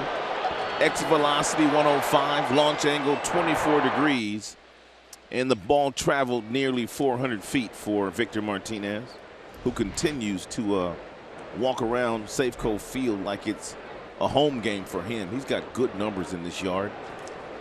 Tigers with some work to do now. 7-2 is our score. Vimard looks at a strike from Paxton. It'll be Vimard, Hicks, and Goodrum. 83 pitches in this ball game so far for the Mariners lefty. Little tag blowing away, 1-1.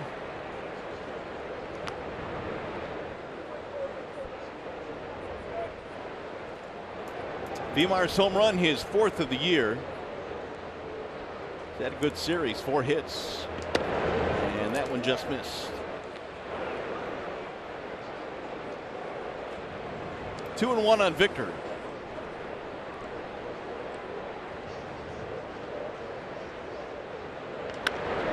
To center field, and Heredia will run it down.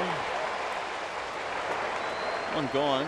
Here is the Ram pick the stick update. What's going on tonight? Only a couple of guys doing anything tonight. Ooh, Simo -3. Trev with a big night. He took Victor, and he picked last today and took Victor Martinez. Good job. Yeah, I had Victor yesterday, and he did well for me too. So Victor's last couple of days picked up some points. Nico a couple of points too. All right, now we got to call Trev out on something. What's that? Now, when he made his pick, what did he say? Trev said, "I'm going to go with the lefty-lefty matchup, Martinez against Paxton." Did he? Yeah.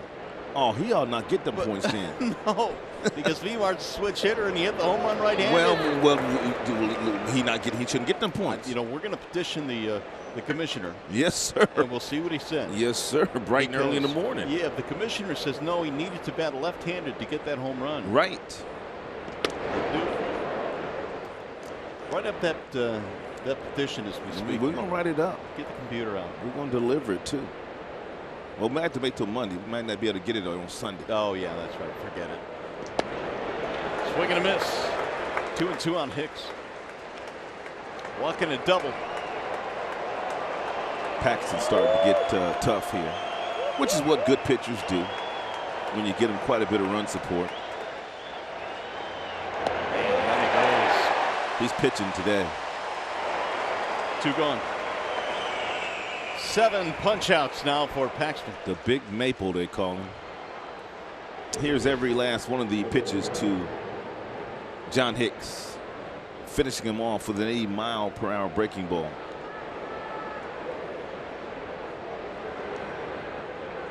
That'll bring up Nico. Strike 1 to Goodrum.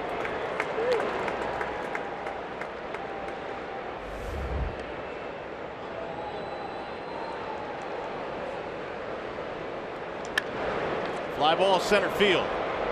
Heredia going back in front of the track. Paxton a 1-2-3-7. 7-2 Seattle coming up. The Consumers Energy 7th inning stretch.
Brought to you by Bell Tire. For tires and auto service, everybody needs a Bell Tire guy. And by Chevrolet, it's the Chevy Memorial Day sales event. Start your summer in the right way with a new Chevrolet. Well, the Tigers down now 7-2 as we go to the bottom of the 7th. Artie Lewicki still out there. And he's got Cruz, Seager, and Healy. Middle of the lineup here for Seattle.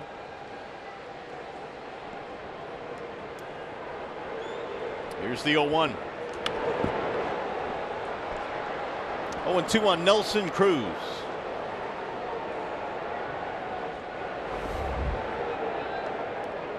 Hit by a pitch in his first at bat. Otherwise 0 for 2 for Cruz, who led the American League last year with 119 driven in.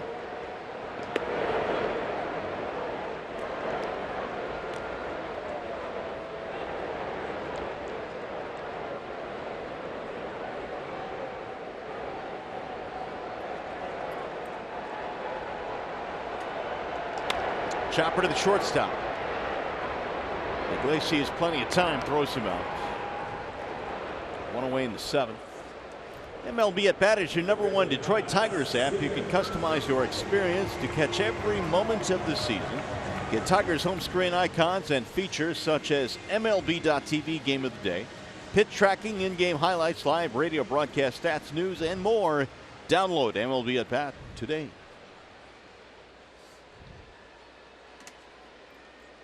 One gone now for Kyle Seager.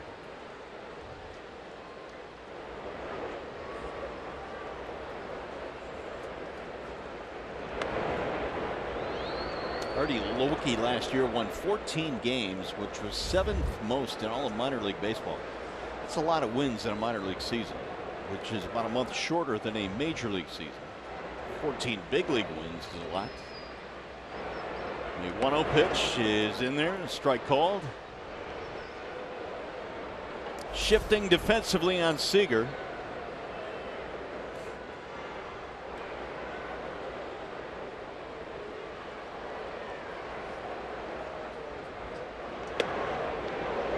One and two.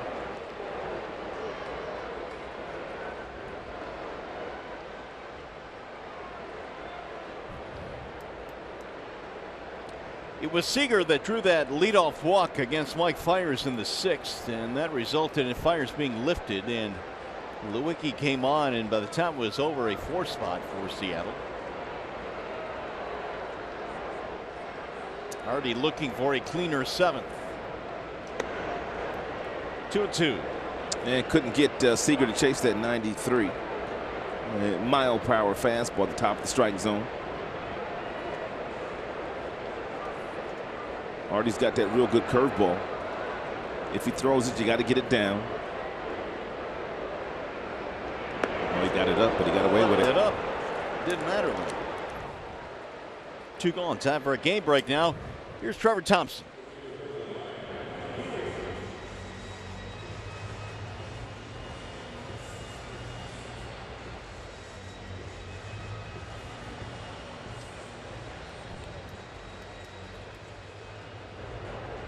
Hey, Trev, how about Victor today, lefty on lefty with Paxton?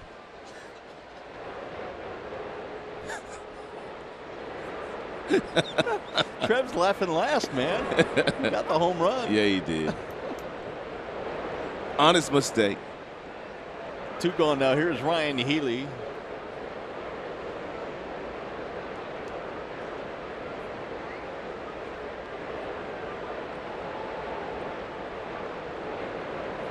Single and 3 at bats for Healy. His first hit in the series. He was 0 for 10. And outfielders play Healy. Hit the ball the opposite way in the air. And they play him straight up in the infield.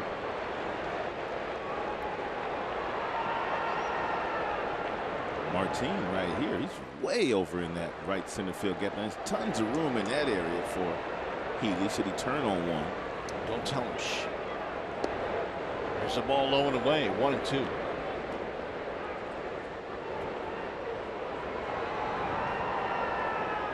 Tides tonight have only 3 hits versus Paxton. You don't have to throw a strike here to Healy. He will chase either the fastball up or the breaking ball down.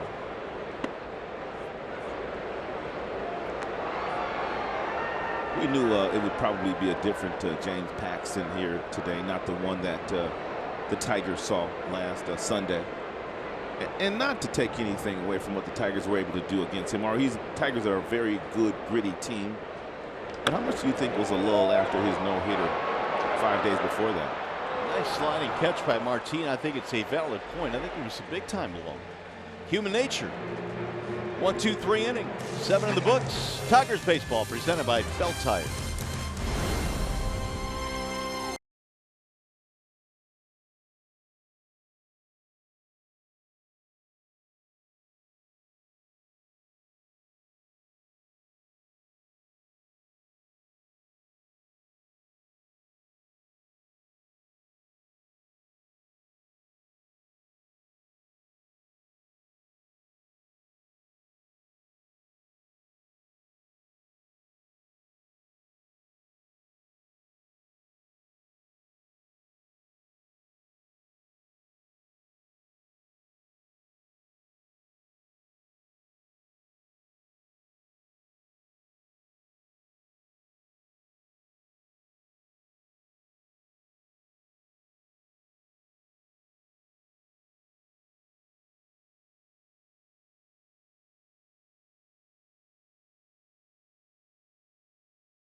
Maple up here in the Pacific Northwest. He's got a blazing fastball, but he's used a lot of breaking balls here today to keep the Tigers off the fastball. Lots of curves and sliders, 89 to 91 miles an hour. And then not throwing that, he's gotten up to 98 with his fastball. Several of his fastballs 95 and above, just like Michael Fulmer in last night's game.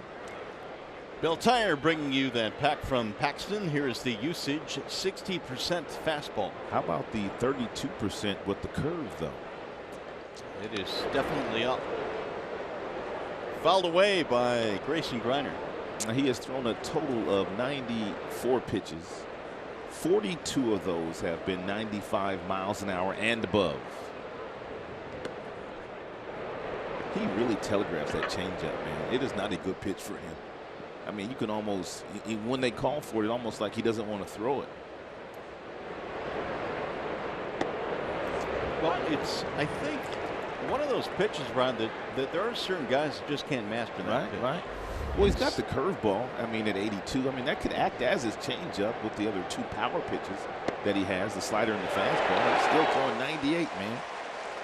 It'll be 8 strikeouts now. Griner turns away and walks back to the bench. He's getting stronger as this game goes on. Here's a pitch by pitch to Griner. Fastball up. Slow breaking ball at 79. Another heater at 96. And some more gas at 98. See, that's got to be daunting when you're facing a guy all game long that's about 94, 95. Now you get to the late innings and you figure he's going to tire a bit, and now it's 98. No, this is a Justin Verlander-like. Verlander in the prime of his career would start out at 92, 93 and be throwing 100 miles an hour before the game was over. Knocked him up. Shallow left field. Who wants it? And it's going to be the left fielder, Gamble.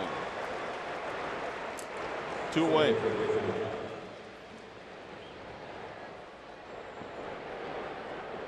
That's 11 straight retired by Paxton.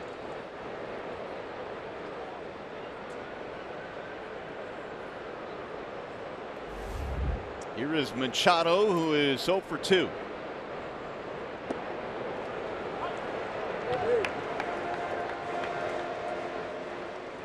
So there you go, 100 pitches now for Mr. Paxton.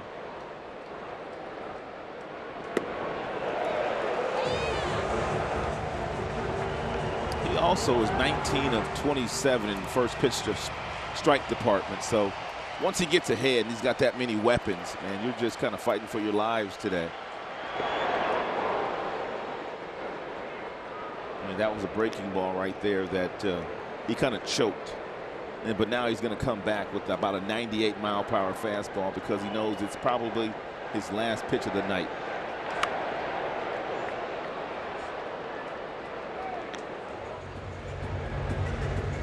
Seventh time this year that Paxton has gone above 100 in the pitch count. Hard ground ball to short, gloved by Segura. Machado is out. Tigers go 1, 2, 3. 12 in a row retired by Paxton. We'll go to the bottom of the 8th.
Mariners have the lead here in game 3 in the series, and Artie Lewicki goes back to the hill. And he's got the bottom 3 coming up. Gamble, Zunino, and Heredia. Solo homer early in this game, back in the second for Gamble. Big frame in this one, a 4-run 6th inning, which broke up in a 1-run game. Lewicki's been on since the 6th.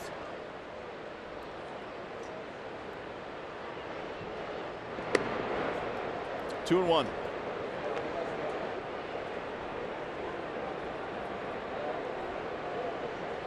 Tigers wrap it up tomorrow, day game here, and then it's on to Minneapolis, our first trip into Target Field. That Twins team playing some better baseball these days. They were off to a very sluggish start. They've dropped their last 2, but they come in 18 and 22. A game and a half behind the Indians, just like the Tigers were at the start of play today. Sliced fair down the left field line, going to go to the corner. Gamble will have extra bases, and he is in with a leadoff double.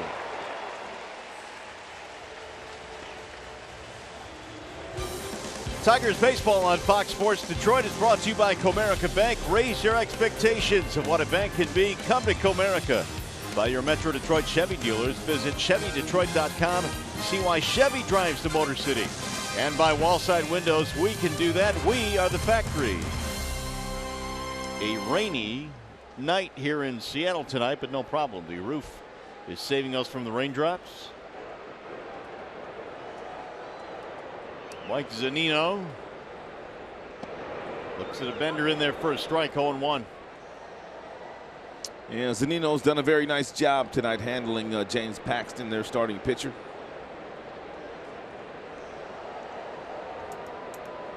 He's also chipped in with a couple of knocks on the offensive end.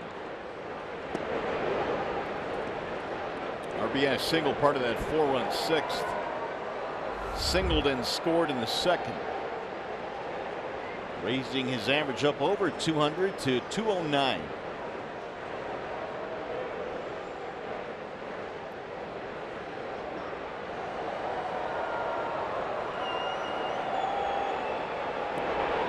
One and 2. Zunino had a storied college career at Florida. They went to the College World Series 3 straight years while he was there. Johnny Bench Award winner. He was the number 2 player taken in the country, wasn't he? I believe so. The year he came out of college. 2-2. Catching is such a premium position. Yeah, when you see one like this that has a decorated career, as you mentioned, at a really good school and plays in 3 College World Series, it's not hard to draft a guy like that and know beyond a shadow of a doubt that he's going to play in the big leagues. Tigers, of course, have the number 1 pick overall this year. There is a catcher that is being considered by the Tigers. That is Joey Bart out of Georgia Tech. Yeah, I heard that a couple of days ago. Casey Mize considered the number 1 overall pick, perhaps. We'll see how the Tigers want to go. The 2-2. Swing and a miss. He went up top, chased a breaking ball, 1 gone. Here is the upcoming pitching matchup presented by Wallside Windows. We're going to wind it up tomorrow in this 4-game series, and we've got Liriano and LeBlanc. Yeah, Liriano has 1-3 this year, dropped 1, 4.03 ERA, respectable. 32 strikeouts. The opponent's hitting .218 against Francisco. LeBlanc with 22 strikeouts, just 4 walks. Another left-hander. Tigers have seen a lot of left-handers in the last 10 days. The one stat there that really is kind of troublesome is the 23 walks for Liriano. We've seen more of those recently, and that's been an issue. Ready at triple. He has also walked and sacrificed.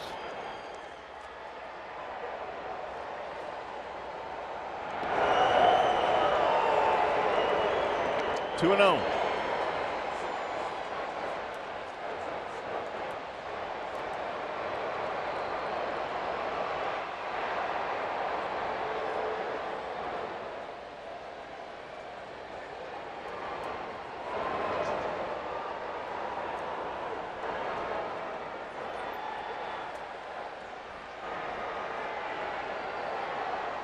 Heredia scored in that 4-run sixth.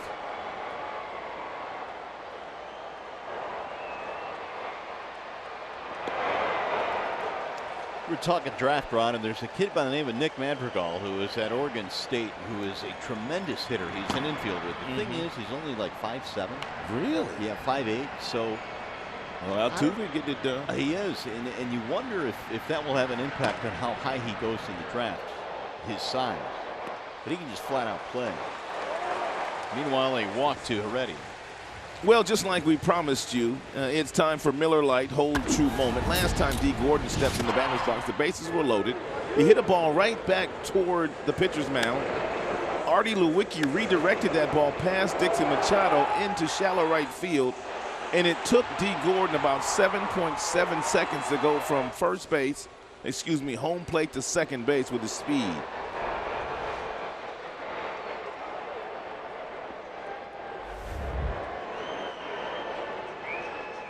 Gordon's 2 RBIs gives him 13 for the year. 2 on, 1 out.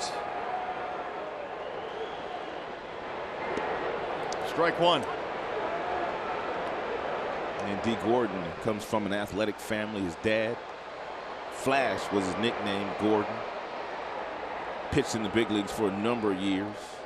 He's got a younger brother that's #1 draft choice of the Minnesota Twins a few years back.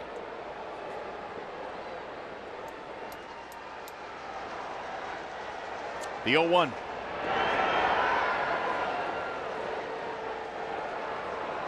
So Lewicki now has had 56 pitches, and we told you he threw 72 in his last outing against Cleveland. So once again tonight, he is out there to try and save that bullpen. Gamble and Heredia.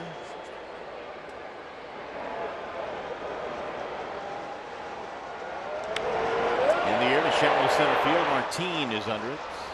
And that's out number 2.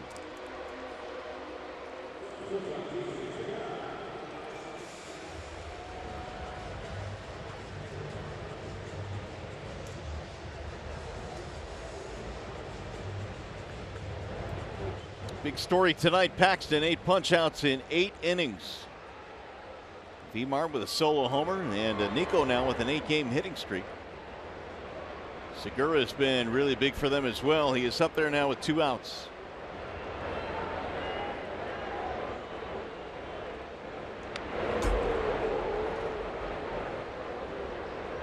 I'm trying to remember, did you ever face Flash Gordon? No. Were you guys in the league at the same time? No, I think Tom was a little younger than I was. Okay. And obviously I didn't spend that much time in the big leagues, so I never faced Tom in the big leagues. But I watched him a lot as a pitcher in the big leagues with that 95, 96 mile per hour fastball and a really good curveball. I don't even think Flash Gordon was 6 feet tall. Yeah, I was going to say the same thing. He wasn't very big either. No, but he had a serious arsenal. You know, back to your question about the kid at Oregon State. I mean, I don't know if he'll go #1 because a lot of times they won't take a guy, Mario, if he's that small, regardless of the numbers that they're putting up because of the projections. But if he's putting up them kind of numbers, he will get drafted, and he could turn into another Jose Altuve. Well, we go to the ninth, 7-2.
All right, guys, thank you. It is last call for the Tigers now. They've got the top of the lineup up there. Leonis, Martin, and Paxton trying to finish this one off himself. And tip of the cap to Trevor Thompson and also Simo. And back in the Call Sam studio. A couple of late nights. And when the ball club travels to the West Coast. They've been getting it done in there, though. That is in there. A strike called 1-1. I know. It's kind of tough. I've spent some of them late nights in the studio. How about the West Coast games that have a rain delay in them? Oh, my goodness. I think we had one or two of those. I mean, we stayed in there one night, man, last year, I think, to maybe 2 in the morning, nice. 2:30 in the morning. 2-1 on Martin. He is 0 for 3. It is what it is.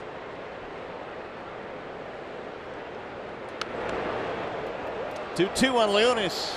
I'm sure Leonis will get it back together, but man, it was tough for him to go on the disabled list because when he went on the DL, man, he was sizzling hot. He was getting 2 hits a day.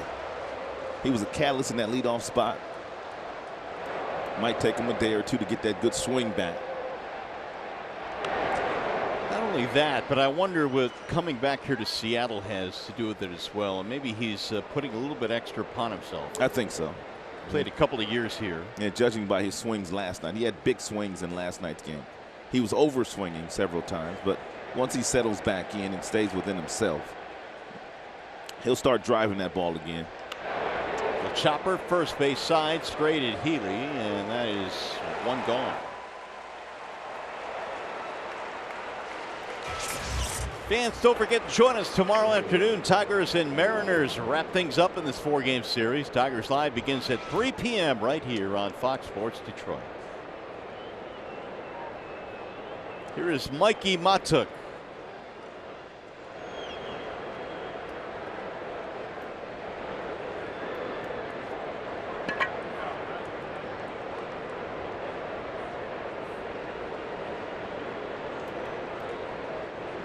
For 3 from Mikey.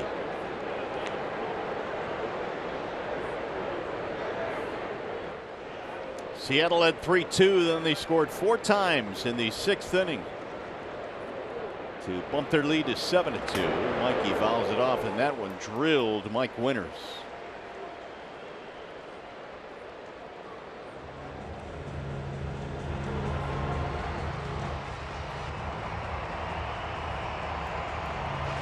Well, there's the Eagle. Of course, earlier this year, I don't know if you saw the video of the Eagle landing on James Paxton as he was warming up, and that's kind of become a thing now. He was real cool, calm, and collected, though, wasn't he, when that Eagle jumped on his right shoulder? It was opening day, wasn't it? I'd have been sprinting. Oh, my goodness. 1-1. 2-1. It's a Minnesota Twins home opener. There is the Maple Grove. His cheering section. Wave and a miss at 96 up the letters.